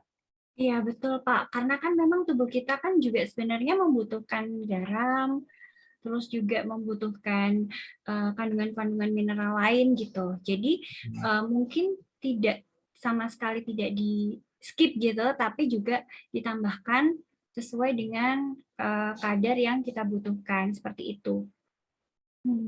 Iya. Terima kasih sekali. Nah, ini ada beberapa pertanyaan lagi nih, Bu Ayu dan Pak Oki. Gimana, Pak Oki? Maaf, tadi itu saya tuh ada satu yang belum saya sampaikan, yang terkait oh iya, bagaimana? Nah, ini tadi itu kan tadi Pak Tatas bilangnya itu mahasiswa kalau sampai malam-malam, lalu kemudian sampai nyamil-nyamil kayak gitu kan. Betul, iya. Nah, ini saya setuju dengan Bu Ayu, ini kalau bisa mungkin camilannya diganti dengan buah-buahan sih. Gitu loh. Iya. Soalnya kalau memang bukan berarti camilan itu nggak sehat, keripik-keripik itu nggak sehat. Nah, tadi kan saya sudah pernah bilang kan, masalah kita sehat nggak sehat itu juga tergantung dari mental gitu loh. Jadi maksudnya kadang-kadang kita tuh merasa bosan dengan makanan, kita tuh mood kita lagi jelek, kita tuh nyamil nggak apa-apa gitu loh untuk perbaikan kesehatan mental kita gitu. Tapi bukan untuk yang kalau terus-menerus ya memang ya berefek ke fisiologis kita, ke fisik kita. Tapi kalau demi kesehatan mental kita nyamil tuh sebenarnya nggak apa-apa. Cheating tuh nggak masalah. Oke. Kalau malam-malam kalau bisa ya mending makan buah sih. Ya memang saya sendiri juga kerja saya malam gitu kepingin nyamil. Ya itu bisa ya coba paling bagus sebenarnya buah sih. Saya juga pernah nyamil itu sih, wortel mentah itu juga enak. Manis rasanya. Saya doyan. Kalau mungkin ada yang mau coba. Itu Pak tambahan saya. Iya, bagaimana nih ada tanggapan dari Bu Ayu mungkin? Saya rasa cukup sih Pak, cuman tinggal bagaimana kita membiasakan saja seperti itu. Iya. Ini ada pertanyaan di chat ini. Jika bervegetarian, suplemen seperti apa yang dibutuhkan untuk memenuhi gizi agar terpenuhi meskipun tidak makan daging, begitu. Mungkin dari Bu Ayu lebih dulu. Oke, biasanya yang kami sarankan yaitu suplementasi zat besi ya Pak ya. Karena kan otomatis mereka rata-rata kekurangan zat besi seperti itu. Terus kemudian ada kebutuhan-kebutuhan mineral lain seperti itu yang sebelumnya harus dikonsultasikan dulu kepada dokter gizi atau misalnya dia punya dokter langganan gitu mungkin bisa dikonsultasikan dulu karena kan ahli gizi itu biasanya dia memberikan advice suplemen itu tergantung dengan kondisi kesehatan masing-masing dan biasanya orang yang memilih vegan itu tidak pure karena dia pilihan makannya seperti itu tapi karena memang kondisi kesehatan dia yang memaksa dia untuk bervegetarian. Contohnya ada beberapa klien kami juga yang memang dia autoimun dan harus diet vegan seperti itu, Pak. Iya. Kalau diet semacam begitu itu ini ya Bu ya. Kalau asupan proteinnya itu ditambahkan dari apa ya? Untuk yang vegan, iya, vegetarian, iya. Dia bisa mengkonsumsi dari tahu tempe seperti itu, Pak. Cuman ditambahkan yang pasti itu suplementasi zat besi itu tadi, Pak. Karena kan kalau tahu tempe itu kan tidak cukup ya, tahu tempe, biji-bijian itu kan tidak cukup zat besinya untuk memenuhi kebutuhan, sehingga harus ditambahkan suplementasi tersebut seperti itu. Iya, ini ada pertanyaan lagi ini. Saya tidak tahu apakah untuk Bu Ayu atau Pak Ogi. Ini adalah sebagai seorang mahasiswa kita pastikan sebisa mungkin berhemat gitu ya. Nah, dia maaf saya salah bacanya. Ini apakah perbedaan antara mengkonsumsi beras putih dan beras merah? Gitu. Apakah beras merah cocok untuk orang diet? Namun saya dengar dari teman-teman beras merah itu tidak sehat malah bagi kesehatan. Nah itu bagaimana itu tanggapannya? Mau dari siapa dulu nih Pak? Dari siapa dulu? Iya, tadi habis dari Bu Ayu, sekarang coba Pak Ogi. Pak, saya belum jawab yang vegan loh Pak. Ini dipending atau gimana? Boleh, ya enggak apa-apa. Tapi mungkin saya akan nyambung dulu yang vegan, lalu nanti saya akan nyambung yang beras merah gini ya. Iya. Oke, jadi memang kalau untuk ini sebenarnya vegan dan vegetarian tuh orang tuh seringkali tuh dicampur gitu. Padahal kalau vegetarian tuh orang tuh masih mungkin minum susu dan telur. Kalau vegetarian saya tuh nggak terlalu bingung sih, karena masih ada susu ada telur gitu. Ya paling-paling saya cuma nyuruh ya ini. Kalau dari mineral biasanya zat besi, kemudian zat zinc. Nah, kalau dari vitamin itu vitamin B12 itu wajib. Nah, itu. Nah, kalau dari protein itu biasanya kan yang pembatas itu kan kalau di vegan tuh protein sulfur ya, yang metionin, sistein itu ya. Nah, itu biasanya kalau memang kurang juga perlu ditambah sih. Cuma paling bagus yang saya tahu saya itu memang kedelai. Nah, kalau misalnya ada orang vegan, kemudian dia kena asam urat, nah ini saya bingung. Nah, ini memang harus ke ahli gizi, saya nggak paham itu gimana gitu. Nah, tapi yang perlu diketahui bahwa kalau kita mau makan daging apapun, protein semua asam amino tercukupi. Nah, kalau misalnya kita itu vegetarian vegan, protein itu kalau vegetarian mungkin protein masih bisa dari telur, dari susu ya, tapi kalau vegan itu kita tuh tidak harus makan beragam jenis sayuran. Nah, itu nggak bisa tercukup dari satu jenis saja, harus dari beragam. Itu yang penting. Nah, itu tambahan saya kalau dari vegan vegetarian. Nah, kemudian kalau misalnya beras merah, beras putih, ini sebenarnya sama seperti jawaban materi saya tadi itu. Sebenarnya makanan sehat atau enggak sehat itu sebenarnya tergantung dari siapa yang mengonsumsi, waktunya tepat atau enggak. Nah, itu kemudian jumlahnya tepat atau enggak. Nah, itu. Nah, kalau misalnya kalau beras putih dan beras merah dari penelitian, kebetulan tesis saya kan beras hitam ya malah ya. Nah, itu memang kadar kandungan antosianin pada beras merah itu memang lebih bagus. Dan beras putih itu sebenarnya kalau secara alamiah itu beras putih itu enggak ada. Yang ada itu adalah beras coklat. Nah, beras putih itu adalah beras coklat yang sudah dipoles, bagian warna coklatnya itu sudah dihilangkan, yang katanya itu dari dedek begitu, yang digunakan tuh makan ayam gitu. Nah, padahal pada dedeknya itu atau rice bran ya, nah itu sebenarnya kandungan vitamin B-nya tuh tinggi, seratnya tuh tinggi, justru malah ya nutrisi penting mikronutrien dari beras itu sebenarnya pada dedeknya itu. Jadi akhirnya kita bisa bilang bahwa bebek itu nutrisinya lebih baik daripada manusia. Gara-gara bebek makan dedek, kita tuh nggak makan gitu loh.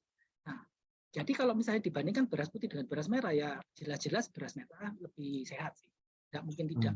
pasti lebih sehat karena beras putih itu sudah kehilangan nutrisi mikronya. Nah, tapi kalau beras merah dengan beras coklat itu beda cerita. Kalau dari beras coklat memang serat-seratnya itu memang masih ada.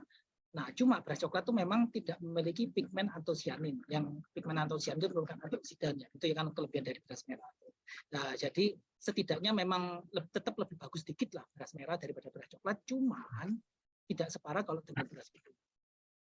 Nah, kemudian kalau misalnya beras merah itu jelek, itu sebenarnya tergantung dari orang. Mungkin ada dia itu mengalami gangguan pencernaan atau apa, mungkin seperti itu sih sebenarnya. Atau mungkin kalau ini nggak tahu, saya tuh pernah menemukan ya, karena dulu penelitian saya tuh di S1 itu beras hitam, S2 itu beras hitam.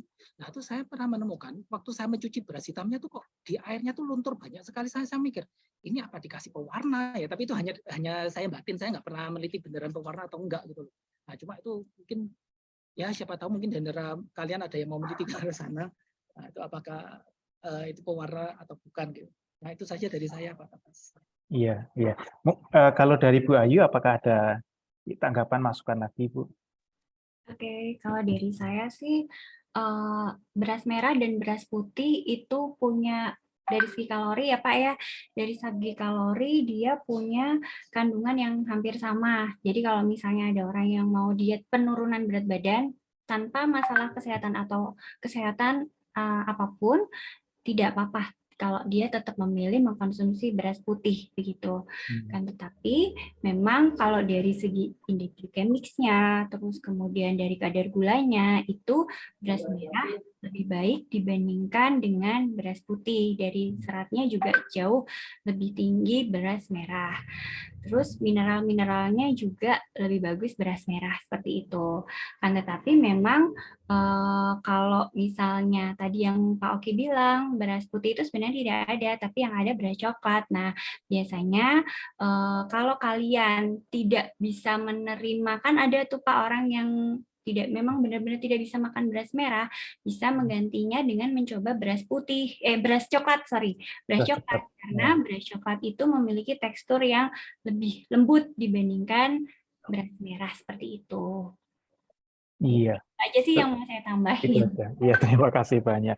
Ini tadi kan kebetulan pada siang hari tadi, pagi tadi itu teman-teman mahasiswa saya sedang bimbingan gitu. Ternyata wijen itu biji wijen yang mentah itu mengandung 9,5 mg besi ya dalam setiap 100 gramnya. Dan ini sangat menarik sekali, padahal biasanya biji-bijian itu bagaimana sih kita mengkonsumsinya? Apakah sebaiknya diolah ataukah sebaiknya bisa makan mentah gitu, Bu Ayu? Kalau apakah makan mentah itu bisa lebih asupannya lebih banyak gitu? Kalau diolah mungkin hilang dan sebagainya begitu. Menurut Bu Ayu seperti apa ya? Sebaiknya kita memakan makanan itu lebih baik yang tadi original mentah atau yang diolah gitu? Terima kasih Pak pertanyaannya. Jadi memang untuk penyerapannya itu lebih bagus yang dia tidak seberapa banyak pengolahannya ya Pak ya. Jadi memang lebih bagus yang mendekati sifat asli makanan tersebut. Nah, akan tetapi kembali lagi ke preferensi dari masing-masing orang Pak. Kalau misalnya tidak bisa menerima, jadi kan kayak misalnya oat aja, kita bicara oat yang ada di pasaran ya Pak ya, itu kan sudah berbagai macam proses penggilingan gitu. Karena tidak semua orang bisa menerima yang memang original seperti itu. Padahal waktu proses penyerapannya itu lebih bagus yang mendekati originalnya. Jadi akan lebih cepat terserap yang seperti itu. Tapi karena dia tidak bisa menerima itu, jadi daripada tidak bisa sama sekali untuk dikonsumsi, jadi lebih baik mengkonsumsi, tapi ya itu tadi yang sudah mengalami proses pengolahan banyak. Tapi ya saya sarankan kalau memang sudah bisa ya tidak ada salahnya mencoba yang mendekati sifat natural dari bahan tersebut. Saya pun sendiri sekarang sudah mulai belajar untuk konsumsi makanan yang ini Pak raw food, jadi yang mendekati dari sifat aslinya kayak gitu. Kan kalau saya memang selama ini diet gizi seimbang, tapi saya mencoba belajar untuk lebih naik lagi nih, karena efeknya juga lebih baik untuk tubuh kita seperti itu. Begitu Pak. Terima kasih Bu Ayu. Apakah Pak Oki ada tambahan, Pak Oki? Oke, jadi pertama kali saya mendengar jawaban Bu Ayu, saya tiba-tiba kok jadi ngiler. Enggak, saya soalnya langsung bayangkan itu loh, lalapan-lalapan lalu dimakan sama sambal, waduh. Saya itu bukan vegetarian tapi cenderung ke arah enggak doyan daging gitu hanya Bu. Nah, ya jadi memang seperti gitu, cuma ya ini kalau kita sekali lagi itu memang harus kembalikan ke masing-masing orang karena dari metabolismenya ya mungkin ada orang yang kalau misalnya memang kebetulan saya sendiri, saya tuh tahan dengan bagi jenis serat-seratan. Jadi kalau ada orang yang bilang, oh ini habis makan ketela ini kok ini kok buang angin terus. Nah itu saya tuh nggak merasa. Atau kemudian kalau ada yang makan buah naga, ini buah naga merah sekali makan separuh aja sudah diare. Saya makan dua buah gitu besar tuh ya. Saya makan sendirian tuh nggak ada masalah apa-apa. Nah tapi memang ada orang yang istilahnya itu irritable bowel syndrome kalau nggak salah tuh ya. Nah, itu jadi kalau kena serat dikit itu langsung flatulensi, kembung, kemudian apa. Nah, itu yang memang jadi bermasalah. Jadi mungkin tambahan dari saya tuh memang harus dikembalikan ke metabolisme masing-masing orang. Nah, itu cuma secara umum ya itu seperti yang sudah bilang tuh yang kita makan bervariasi apa-apa. Cuma memang ada kondisi-kondisi khusus orang-orang per orang itu berbeda. Iya, jadi bervariasi, kemudian juga ada personalize ya, sangat berbeda satu orang dengan yang lain metabolismenya, dan kita juga diminta untuk kita juga aware terhadap atau mengetahui terhadap diri kita sendiri, badan kita sendiri, karena ya orang lain kan sulit ya, atau mungkin sebaiknya kita harus datang ke ahli gizi supaya kita bisa belajar tubuh kita sendiri begitu. Nah, tadi Pak Oki itu selalu ngomong tentang tidak menghindari daging begitu ya Pak ya, daging-daging gitu. Saya jadi ingat itu ya, apakah mungkin terkait dengan ini karena ada semacam pH atau alkali food, acidic food begitu ya, makanan-makanan yang kalau dikonsumsi itu ini bagus karena pH-nya itu bersifat alkali gitu ya. Kemudian orang-orang hindarilah makanan-makanan yang salah satunya adalah tadi daging gitu yang tapi bersifat asidik, atau misalnya minum Coca-Cola, saya nggak boleh nyebut di sini, soda gitu, minuman soda gitu ya. Itu menurut Pak Oki dan Bu Ayu seperti apa? Apakah itu benar ada semacam gitu ya penggolongan pH gitu ya? Ataukah sekedar apa ya istilahnya ya suatu mitos begitu ya? Sebenarnya ya Pak ya, segala sesuatu kalau kita makan itu pasti akan dari mulut nyangkutnya masuk ke kerongkongan. Dari kerongkongan akhirnya masuk ke lambung. Dan di lambung itu kita secara alamiah itu menghasilkan asam klorida, HCl yang pH-nya bisa mencapai pH 1. Jadi segala makanan apapun, sealkali apapun makanan kita kalau masuk lambung pasti jadi asam. Itu saja. Nah ini monggo Bu Ayu. Monggo Bu Ayu, bagaimana Bu Ayu nih?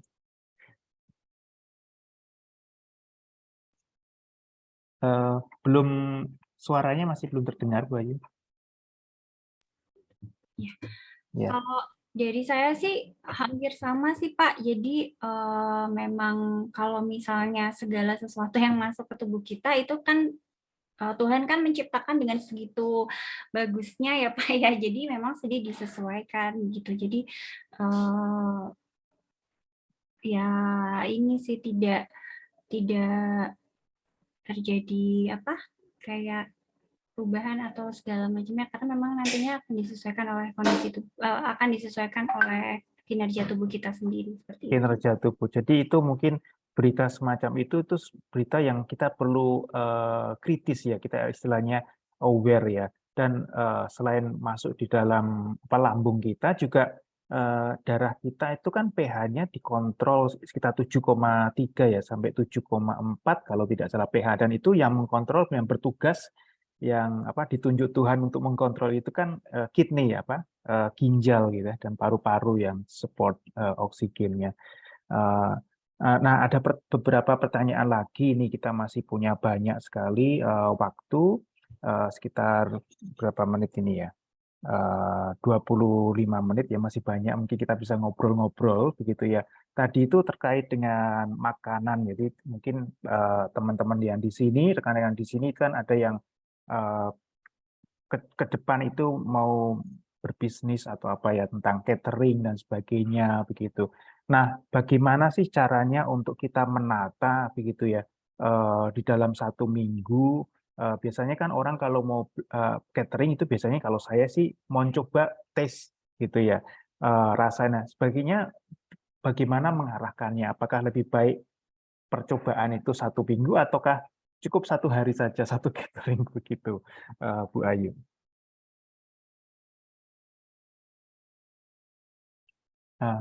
Kalau Ya. diri saya pribadi ya Pak ya,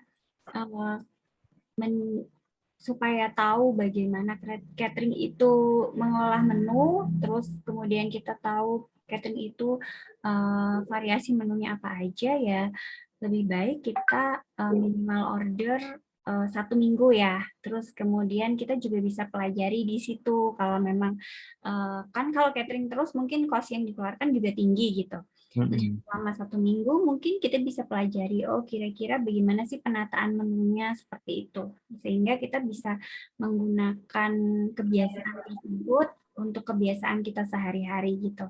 Jadi kalau misalnya kita nggak ketergantungan juga sama catering, jadi kalau misalnya kita mau pergi atau kemanapun, kita sudah tahu nih, oh nanti menu saya karbohidratnya sekian, terus sayurnya sekian, seperti itu. Iya, jadi disarankan untuk mencoba 1 minggu ya. Nah, kira-kira itu, mohon maaf karena kan saya awam sekali gitu ya tentang catering begitu ya. Kira-kira parameter apa saja yang perlu kita perhatikan atau bagi para kita yang akan masuk di dalam bisnis catering begitu ya. Sebagai pelanggan kita kira-kira apa saja sih yang kita mau, informasi apa saja selain berat badan dan sebagainya, itu dampaknya setelah 1 minggu itu seperti apa yang kita mau evaluasi ya, Bu Ayu ya? Oke, yang pertama kita harus tahu dulu Pak, baik apa sih kemauan dari klien kita gitu. Apakah dia mau penurunan berat badan, kenaikan massa otot, atau kondisi kesehatan tertentu, sehingga kita bisa memberikan supporter terbaik. Jadi supporter terbaik lah buat klien kita gitu. Nah, setelah kita tahu, terus oh ternyata dia mau penurunan berat badan nih, kan ada ini ya standarnya ya. Kalau 1 minggu tuh wajarnya tuh kita turun berapa kilo gitu. Nah, sehingga nanti kita bisa sesuaikan dengan kebutuhan klien tersebut. Kita bisa memberikan advice. Kalau misalnya nih kebutuhan standar dia itu 2100 gitu. Kita bisa advice ke dia kalau kita kasih makan itu siang dan malam itu 800 kilokalori. Kalau misalnya mau nurunin berat badan mungkin bisa dikurangi dulu 500 kalori sehari kayak gitu. Sehingga kalau misalnya 2100 ya dia 1600 gitu ya Pak ya. Nah, mungkin 800-nya kita bisa kasih advice. Nanti cemilannya seperti ini ya. Terus kemudian minum air putihnya sekian gelas gitu. Sehingga kita bisa support dia untuk mencoba memenuhi target dia gitu selama 1 minggu. Kalau memang kalau wajarnya kan 0,5 kilo itu udah bagus ya, 0,5 sampai 1 kilo dalam waktu 1 minggu itu kan sudah bagus. Kalau memang terjadi penurunan segitu ya, oh berarti sesuai dengan goal dia gitu, ada penurunan sekian, seperti itu sih Pak. Nah, jadi kemudian juga support juga kita kasih advice olahraganya itu seminggu berapa kali, lalu olahraga apa sih yang bisa mensupport programnya dia seperti itu. Ya, terima kasih sekali Bu Ayu. Saya mau berpindah ke Pak Oki. Pak Oki, saya mau ini ada tanya itu terkait dengan apa namanya? Sebentar, tadi kok saya tiba-tiba lupa ini.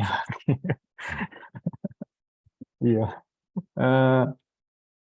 Apa namanya? Iya, terkait dengan sport tadi kan Pak Oki juga apa namanya berbicara tentang sport begitu ya. Jadi aktivitas begitu ya, aktivitas karena kan kalau kita lihat healthy diet sama healthy food juga ada kaitannya dengan aktivitas kita begitu. Nah, sebaiknya aktivitas seperti apa sih istilahnya yang yang juga mensupport terkait dengan tubuh kita secara keseluruhan dan juga konsumsi makanan dan diet yang sehat. Kan biasanya kalau over sport juga harus memperhatikan asupannya tadi. Sebenarnya kalau untuk masalah sport mungkin saya juga kurang bisa memberikan jawaban yang benar-benar pas, tapi dari saya selama ini belajar mengenai gizi itu saya akan berusaha menjawab gitu ya Pak ya. Nah, ini sebenarnya tidak ada batasan sih sebenarnya. Nah, cuma kalau untuk masalah sport ini ya memang yang paling penting sebenarnya di masalah sport itu bukan masalah intensitasnya seberapa banyak seperti apa gitu, tapi kita tuh siap atau enggak gitu loh. Itu maksudnya tubuh kita siap atau enggak, pemanasan kita siap atau enggak. Nah itu kan kita seringkali itu ada orang yang kram lalu tiba-tiba pingsan atau apa. Nah itu kan gara-gara memang tubuh kita tuh belum disiapkan, belum dipanaskan. Jadi maksudnya otot-otot kita tuh, sel-sel otot kita ini belum dikasih tahu, aku mau gerak gini loh. Nah kamu siap-siap, kamu segera darah segera mengirim energi ke tempat-tempat ini gitu. Nah, itu belum sampai ke sana. Itu kan yang menyebabkan sebenarnya terjadinya kram atau apa kan salah satunya itu. Nah, jadi kalau untuk aktivitas harus yang seperti apa itu sebenarnya tidak ada batasan atau apa. Cuma kalau anjuran saya pernah dengar, nah itu minimal 3 kali per minggu. Kemudian dalam 1 kali itu minimal itu setengah jam olahraga. Cuma saya tuh pernah baca di buku kesehatan, cuma saya tuh agak lupa gitu. Nah, kemudian setengah jam dari olahraga itu setengah jamnya dimulai semenjak tubuh kita mulai berkeringat. Jadi dalam 1 minggu itu minimal 3 hari. Nah, dalam 1 hari itu minimal setengah jam, dan setengah jam itu dihitung dari sejak tubuh kita mulai berkeringat. Nah, itu cuma saya lupa itu buku kesehatan yang mana itu. Iya, ada anjuran seperti itu. Nah, tapi ini sebagai fact ya ini ya. Jadi pada kalian sebenarnya kalau kebutuhan kalori kita sehari ya itu sekitar 60-70% itu adalah hanya untuk menjaga tubuh kita tetap hidup sebenarnya. Jadi untuk kita bernafas, jantung kita itu berdetak, kayak gitu, metabolisme tubuh kita berpikir dan sebagainya. Sekitar 60-70% itu kalori harian kita tuh habisnya untuk itu. Nah, 30% sisanya lah itu untuk proses kita mencerna makanan. Jadi pada saat kita makan, kita memang nutrisi dari makanan, tapi proses pencernaan juga butuh kalori. Itu sekitar 10%. Kemudian sisanya adalah aktivitas fisik. Aktivitas fisik itu sekitar 20%. Aktivitas fisik itu bagi 2, yaitu untuk olahraga yang kita sengaja untuk exercise, atau kita mungkin jalan kaki, kita nyapu rumah, kita cuci-cuci, bersih-bersih. Nah, seperti itu. Nah, jadi sebenarnya kalau kita bekerja, mungkin kita sebagai dosen gitu ya Pak ya, kita berdiri di depan kelas, atau mungkin Bu Ayu yang masak-masak di dapur, itu ya catering itu juga berat banget. Saya tuh lihat anak dari kuliner itu sampai tengah malam berjam-jam berdiri, waduh, itu pasti aktivitas fisiknya tinggi banget. Nah itu sebenarnya itu juga termasuk aktivitas gitu.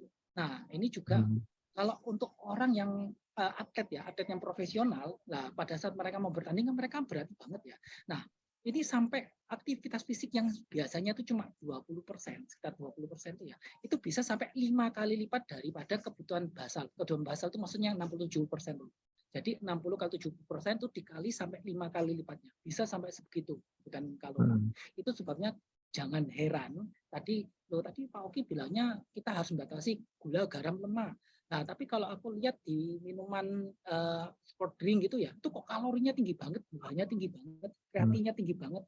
Nah, itu karena seperti itu. Kebutuhan kalori, kebutuhan energinya atlet itu memang sangat luar biasa tinggi banget. Sekali lagi memang disesuaikan dengan kondisi. Gitu, jangan dari saya. Ya, terima kasih sekali. Berarti sangat dikondisikan juga terkait dengan aktivitas kita dan juga profesi kita ya. Mungkin kalau dalam arti baik itu kita sebagai mahasiswa, rekan-rekan mahasiswa itu kalau misalnya masuk di dalam kompetisi ikut di dalam kompetisi sepak bola atau yang macam-macam juga harus memperhatikan dietnya gitu ya. Nah, saya ingin bertanya ke Bu Ayu gitu ya. Ada enggak ya diet untuk kecantikan ya? Atau supaya tetap ada ya tetap tetap segar istilahnya, awet muda begitu. Oke, diet untuk kecantikan ada sih Pak. Jadi memang disesuaikan itu tadi. Kebetulan kan kalau di TP itu kan kita belajar tentang teknologi fermentasi ya Pak ya. Nah, makan fermentasi itu sangat disarankan kalau memang kita mau fokus ke kecantikan nih. Salah satu contohnya kalau kita belajar tentang ini Pak, enzim. Nah, itu kan makan fermentasi itu sangat membantu kinerja enzim kita. Nah, kalau misal dan dia juga membantu kinerja usus kita, pencernaan kita ya Pak ya, fokusnya di pencernaan. Nah, kalau misalnya pencernaannya kita bagus, otomatis kondisi tubuh luar kita ini juga ikutan bagus gitu Pak. Makanya itu kenapa orang-orang yang ada di Jepang dan juga di Korea itu kan glowing semua. Karena penerapan pola makan mereka yang bagus juga. Jadi mereka itu setiap hari makan makanan yang fermentasi. Contohnya kayak orang Korea Selatan itu harus ada kimchi di situ. Nah, kita tahu bahwa kimchi itu dia ada merupakan hasil makanan fermentasi. Terus kemudian orang Jepang juga hobinya ngemil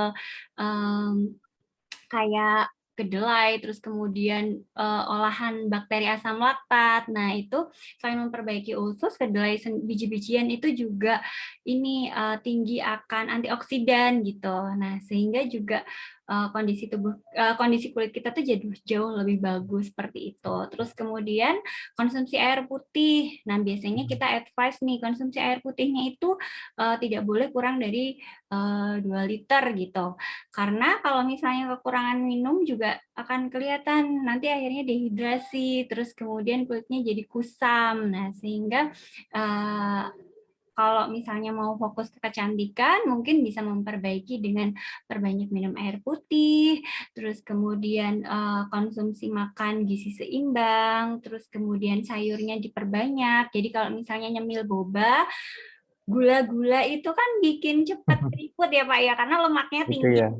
Nah, diganti sekarang sama jus buah yang dikombin dengan sayur. Manisnya dari buah itu tadi, kita bisa ambil dari misalnya buah pisang atau kalau enggak kurma, terus dikombinasikan dengan pokcoy atau kalau enggak sayur-sayuran seperti kalau kita sukanya spinach ya kita ganti pakai spinach, terus ditambahin pakai nanas yang di frozen kan enak juga tuh Pak. Jadi cemilannya mungkin bisa diganti dengan yang seperti itu. Karena apa? Karena dia kandungan mineral, terus antioksidannya juga tinggi seperti itu. Terus kalau misalnya hobi nonton Korea gitu, mungkin bisa pilih makanan seperti kimchi, terus kemudian juga yogurt seperti itu kan Pak, sambil jadi kalau misalnya ngemilin nonton Korea, ngemilnya diganti nih, jangan cilok lagi gitu, tapi digantinya tuh sama yogurt yang dicampur sama buah-buahan kayak gitu, sehingga kalau buah-buahan itu kan kayak antioksidan, terus juga mineralnya tinggi, nah itu bisa membantu untuk memperbaiki kualitas kulit kita kayak gitu. Selain itu juga olahraga juga sih. Baik. Ya. Menarik sekali nih ya Bu Ayu ya. Jadi sambil nonton film Korea, makan makanan yang sehat tadi ya, nanti supaya wajahnya juga se-glowing seperti para ini aktor dan aktris di Korea begitu. Kalau Pak Oki gimana Pak Oki? Sampai ketawa Pak Oki. Ada tambahan mungkin terkait dengan antioksidan?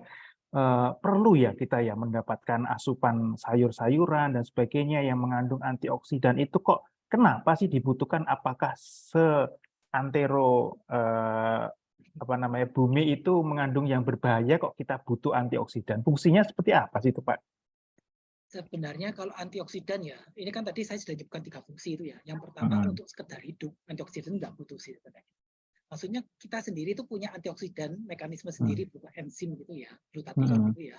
Itu sebenarnya sudah bersifat antioksidan. Jadi sebenarnya antioksidan itu bukan termasuk dari 6 zat gizi. Yang 6 zat gizi kan karbohidrat, protein, lemak, vitamin, mineral, dan air. Antioksidan tidak ada di sana. Tapi kalau untuk fungsi ketiga, fungsi fungsional yang meningkatkan kualitas hidup, nah itu baru dibutuhkan antioksidan. Jadi mungkin untuk meningkatkan kualitas hidup atau mungkin juga untuk beberapa orang yang kondisi kesehatannya kurang baik gitu. Nah itu, tapi ini kebetulan ya saya memang sempat mempelajari, cuma kurang mendalam. Saya tuh dengar-dengar kok katanya antioksidan ini bisa memperbaiki pankreas yang rusak. Tapi saya nggak tahu, ini saya takut ini jadi hoax sih. Cuma maksudnya begini, yang pertama antioksidan tuh bisa mencegah terjadinya diabetes tipe 2. Itu yang pasti, itu sudah terbukti. Cuma nggak tahu apakah penelitian di depan, nggak tahu ini bakal terbukti atau tidak. Itu antioksidan itu apakah bisa sampai menyembuhkan sel beta pankreas. Nah, mungkin ini omongan saya yang menyembuhkan pankreas ini jangan ditelan mentah-mentah. Kita harus tetap melihat dulu, karena ini saya cuma pernah baca sekilas gitu. Dan juga yang lain-lain. Jadi mungkin dari kerusakan darah, maksudnya bukan kerusakan darah ya, tapi maksudnya itu darah kita tuh mungkin serum darah kita tuh banyak mengandung radikal bebas gara-gara kita terlalu banyak makan lemak atau apa. Nah, bisa jadi seperti itu. Bagi yang tertarik diet keto, nah itu saya sarankan banyak mengkonsumsi antioksidan juga. Cuma saya tidak menyarankan diet keto kecuali itu memang dianjurkan oleh ahli gizi. Jangan sembarangan. Itu memang sebenarnya gini loh, untuk masalah diet keto ya, ini bukan diet yang jahat. Maksudnya diet itu memang terbukti bisa menyembuhkan, tapi untuk kondisi tertentu dan di bawah pengawasan dokter. Tapi yang dilakukan orang-orang adalah, oh ini ada artis ini ikut diet keto, ini berhasil, saya tak ikut-ikutan, ini tak ikutan. Itu loh yang bahaya sebenarnya. Itu tidak ada yang sebenarnya tidak boleh ada orang yang bisa seperti itu, kecuali dia tuh dietitian. Nah seperti Bu Ayu tuh sudah belajar, maksudnya ada ahli gizi. Saya sendiri itu cuma nutrisionis, saya tuh nggak boleh yang menyarankan ini makanan segini-segini itu nggak boleh, karena saya nggak punya sertifikasinya. Nah tapi Bu Ayu kan sudah belajar, itu magisternya itu di gizi kan ya Bu ya, itu Bu Ayu bisa, saya nggak bisa. Itu sekalipun saya belajar gizi. Itu sih Pak dari saya. Iya, terima kasih banyak Pak Ogi. Jadi memang ada kata yang saya mau highlight itu meningkatkan kualitas hidup itu ya, dan kita juga memperhatikan terkait dengan kualitas hidup kita begitu ya. Nah kalau kita masih ada waktu, kalau di dalam tubuh kita itu kan ada mitokondria ya, yang istilahnya di dalam berbagai jenis, di berbagai organ itu ada mitokondria yang 70% itu kan bisa accelerate atau bisa menghasilkan radikal bebas gitu ya. Nah, apakah si glutathione tadi gitu ya itu sudah cukup untuk mempertahankan ya keseimbangan daripada radikal bebas yang tergenerate di dalam tubuh kita dari mitokondria itu, Pak Ogi? Sebenarnya ini saya akan jawab dari dua sisi ya Pak ya. Yang sisi pertama, kita itu kan manusia organisme tingkat tinggi. Kita itu butuh radikal bebas sebenarnya. Nah, jadi radikal bebas lah. Apa sih fungsinya radikal bebas? Yang pertama adalah supaya kalau kita itu kena tusuk paku, kita kerasa aduh sakit. Kalau kita kena pukul, kita kerasa aduh sakit. Nah, itu sebenarnya sel-sel kita tuh menggunakan si radikal bebas itu untuk memberi sinyal rasa sakit. Itu yang pertama. Nah, kemudian yang kedua adalah untuk imun.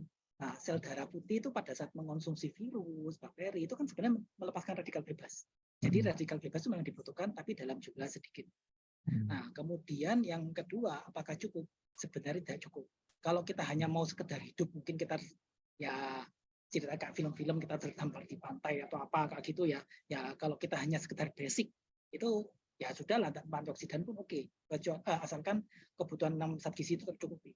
Nah, tapi kalau misalnya kita ingin yang lebih baik lagi, ya kita ya nambah antioksidan lah. Kalau vitamin C cuma sekedar 90 mg per hari, kita bisa nambah jadi 500 mg per hari. Kita nambah dengan antioksidan lain, konsumsi antosianin, klorofil atau apa, supaya kualitas hidup kita lebih baik. Iya.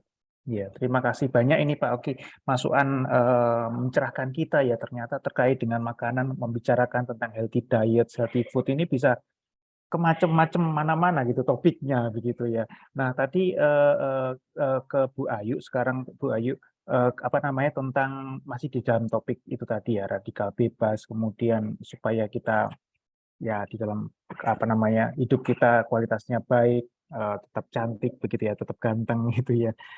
Istilahnya kalau kita memvariasi makanan tersebut gitu, atau kalau misalnya kita tidak punya sempat untuk memvariasi dan selalu mengkonsumsi itu saja begitu ya. Kalau sayuran ya sayuran itu saja. Itu nanti efeknya seperti apa ya, Bu ya?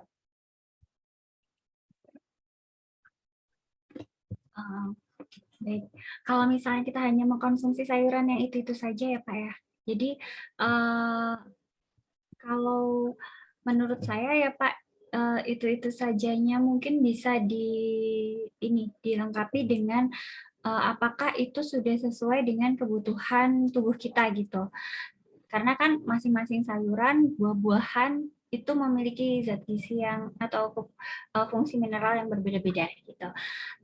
Kita bisa mungkin kalau ada yang menggolongkan sesuai dengan warnanya, terus kemudian juga sehingga disarankan memang sebaiknya kita mengkonsumsi beraneka macam jenis sayuran dan buah-buahan. Mungkin tidak bermaksud jualan ya Pak ya.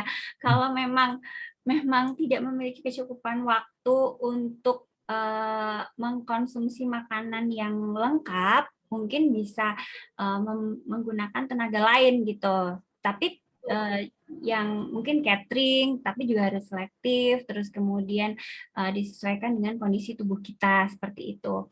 Nah, kalau misalnya makanan biasanya kalau kita bicaranya mahasiswa ya, karena kan tekannya mahasiswa. Kalau mahasiswa kan biasanya cenderung ke beli yang frozen gitu kan Pak, yang instan gitu. Nah, mungkin ya bisa disarankan kalau memang beli makanan-makanan yang frozen, itu ya kita lihat apakah ada pengawetnya atau tidak. Terus kemudian sayur-sayurannya tersebut, kalau sayuran memang saya sarankan harus yang selalu fresh gitu. Kalau memang tidak sempat, ya kan kita bisa menggunakan tenaga lain, misalnya kayak catering atau tidak kita beli yang ada di aplikasi ojek online kayak gitu untuk memenuhi kebutuhan nutrisi kita sehari-hari. Jadi tidak hanya mengkonsumsi makanan yang itu saja, tapi lebih baiknya kita harus konsultasi dulu Pak ke ahlinya. Nanti sama ahli gizi itu kan pasti dilihat dia kegiatannya apa saja, terus kemudian usianya berapa, jenis kelaminnya seperti apa, nanti akan didata di situ, terus kemudian dibuatkan meal plan-nya, makanan-makanan apa saja sih yang harus dikonsumsi dia sehari-hari. Nah, kalau bisa, kalau sudah dapat meal plan itu tadi, mungkin bisa belanja seminggu sekali atau sebulan sekali gitu Pak, terus kemudian dibuat apa, kalau kayak ibu-ibu tuh stok gitu loh Pak, stok di kulkas gitu. Jadi dipreparasi, dibikin food prep gitu. Nanti dalam seminggu tuh saya mengkonsumsi protein hewaninya apa, nabatinya apa, sayurnya apa aja gitu, sesuai dengan meal plan yang sudah diberikan oleh ahli gizi tersebut, seperti itu. Sehingga kalau sudah di food prep itu biasanya bisa menghemat waktu juga Pak. Tapi kalau memang benar-benar nggak sempat, catering aja gitu. Ya, solusi yang apa namanya wise juga ya dan juga cepat. Nah, ini terkait dengan apa namanya ada pertanyaan, mungkin ini menjadi pertanyaan yang terakhir untuk Pak Yogi dan juga Bu Ayu, yaitu Pak Yogi lebih dahulu. Nah, pertanyaan terkait dengan menu diet yang murah dan sehat ini, khususnya bagi teman-teman mahasiswa ini, gimana sih bisa memilih menu yang tetapi ya juga aman sih bagi kantong mahasiswa begitu. Bagaimana ini? Oke, terima kasih Pak Tatas. Nah, jadi sebenarnya ya kalau kita lihat menu-menu makanan yang mahal, itu sebenarnya sehat atau enggak sih? Ya maksudnya sekali lagi tergantung dari metabolisme orang. Kalau misalnya kalian belum makan seharian lalu makan yang kalorinya tinggi, itu memang sehat gitu ya. Cuma kalau sebenarnya apakah harga itu tergantung dengan kualitas? Saya pikir enggak. Nah, jadi kalau sebenarnya ya, kalau misalnya satu hari di UC pada saat saya ngantor, saya tuh bisa menghabiskan uang tuh cuma 30.000 untuk makan satu hari dan itu makanan sehat sebenarnya. Nah, lalu yang saya pilih apa? Kalau saya makan nasi rawon tuh harganya 20.000 lebih. Saya kurang makan sayur. Nah, tapi kalau saya beli nasi campur, biasanya kan di warung belakang ada nasi campur. Saya mestinya tuh nasi, kemudian ada lauknya, sayur-sayurnya, macam-macam dan sudah bervariasi. Itu makanan sehat dan itu murah. Nah, saya bisa dapatnya tuh antara 10.000, 15.000, seperti itu sih, nggak sampai 20.000. Nah, itu sebabnya belum tentu masak sendiri di rumah itu lebih sehat. Kenapa begitu? Karena masak sendiri biasanya kita tuh males masak gitu loh. Paling cuma sayur satu macam atau paling banyak 2 macam ya sudah. Nah, padahal kalau kita tuh beli di luar masih campur saya kayak gitu. Nah, itu lebih beragam. Nah, contohnya ini satu ya. Kalau saya kebetulan saya kan lagi di Pineng sekarang. Nah, saya tuh bisa menghabiskan makan nasi lemak. Nasi lemak kemudian ditambah teh itu ya itu sekitar 9 ringgit. Tapi saya tuh bisa makan nasi campur yang lebih beragam dan minumnya itu cuma 5 ringgit. Saya sudah hemat 4 ringgit itu. Jadi harusnya itu lebih murah malah. Itu Pak dari saya. Ya, terima kasih banyak Pak Oki. Bu Ayu, bagaimana Bu Ayu ini? Baik Pak, makanan sehat seperti yang tadi Pak Oki bilang itu tidak harus mahal ya Pak ya. Mungkin saya punya ini Pak, kebetulan kemarin saya juga support atlet juga Pak. Jadi alhamdulillah dia dapat emas juga gitu. Beliau atlet binaraga. Nah, untuk memenuhi kebutuhan gizi beliau dengan keterbatasan dana, itu kita tidak bisa memilih makanan-makanan yang murah juga, Pak. Jadi misalnya kalau kita tidak bisa membeli daging gitu atau ayam, kita bisa menggantinya dengan tempe. Hanya saja proses pengolahannya itu yang beraneka ragam. Kalau memang memiliki banyak waktu ya, Pak ya. Nah, terus kemudian saya juga banyak belajar dari beliau. Kalau misalnya kita itu bisa memasak sendiri, memang sebaiknya memasak sendiri gitu. Karena kita juga sudah pasti lebih bersih juga kan Pak. Kan kita nggak tahu kalau di luar itu kan proses pengolahannya seperti apa gitu.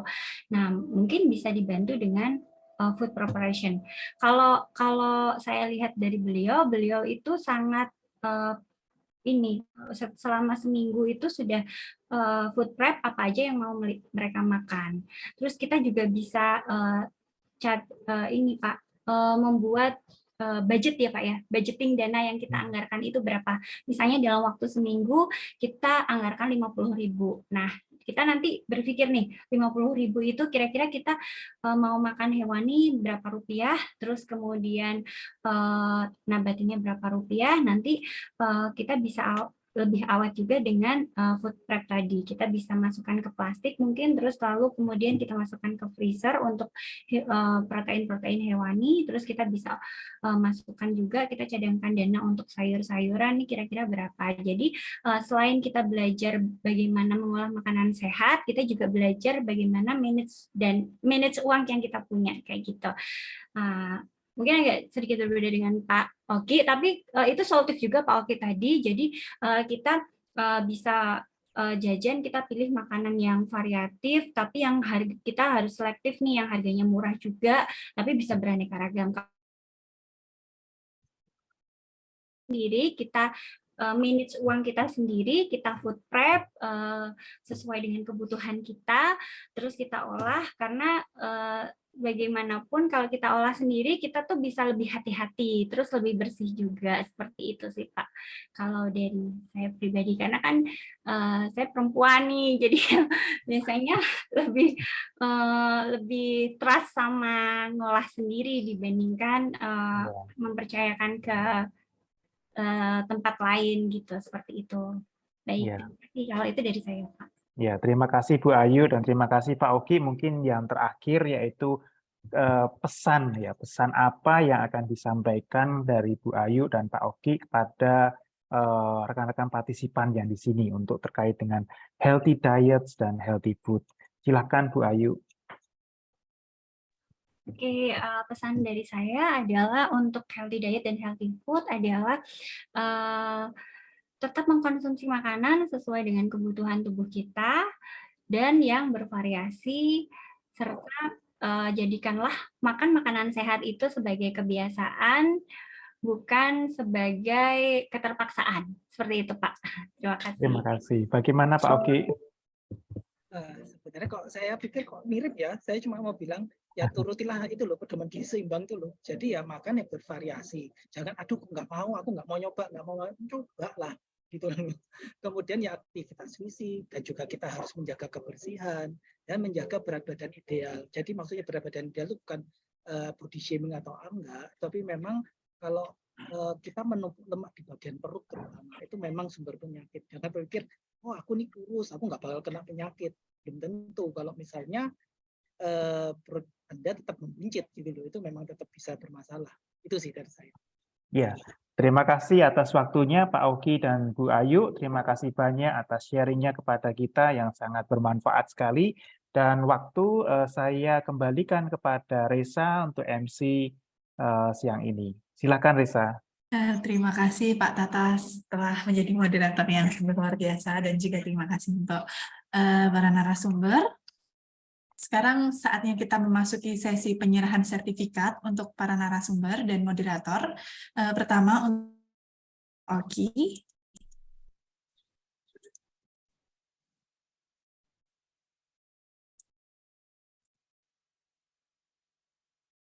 Terima kasih Pak Oki telah menjadi narasumber pada siang hari ini.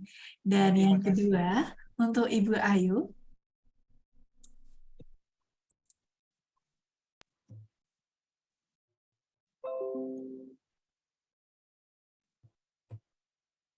Terima kasih Ibu Ayu atas ilmu yang luar biasa telah menjadi narasumber pada siang hari ini.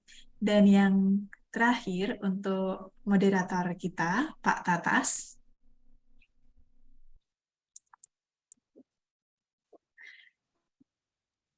Terima kasih Pak Tatas atas waktu dan ilmu yang luar biasa. Terima kasih sama. Saatnya kita memasuki sesi dokumentasi. Untuk seluruh peserta iTalk dapat menyalakan kameranya ya. Dan jangan meninggalkan room Zoom terlebih dahulu karena kita ada pengumuman dan juga absensi untuk terakhir. Sudah siap untuk teman-teman yang dapat menyalakan kameranya, dapat menyalakan ya sekarang. Untuk dokumentasi akan kita mulai. Untuk slide pertama akan saya hitung dalam hitungan 3, 3, 2, 1. Untuk slide kedua, 3, 2, 1. Baik, terima kasih. Untuk para narasumber yang telah memberikan ilmu yang luar biasa, semoga kita semua mendapatkan kebermanfaatannya, dan juga terima kasih untuk Pak Tatas sebagai moderator yang telah membantu jalannya iTalk, serta pihak-pihak yang telah mendukung. Dan juga teman-teman, saya ingin memberikan informasi akan diselenggarakannya iTalk offline yang akan diselenggarakan pada tanggal 9 Desember pada hari Jumat pukul 2 siang waktu Indonesia Barat di Corporate Lantai 1 UC Tower. Jadi teman-teman, dengan tema di balik buku foto tutur mata karya anak-anak difabel. Jadi teman-teman dipersilahkan untuk mendaftar, dan juga untuk informasinya dapat melihat langsung di Instagram dari UC Library. Dan juga untuk terakhir kalinya, jangan lupa untuk mengisi link survei yang telah disediakan untuk mendapatkan sertifikat.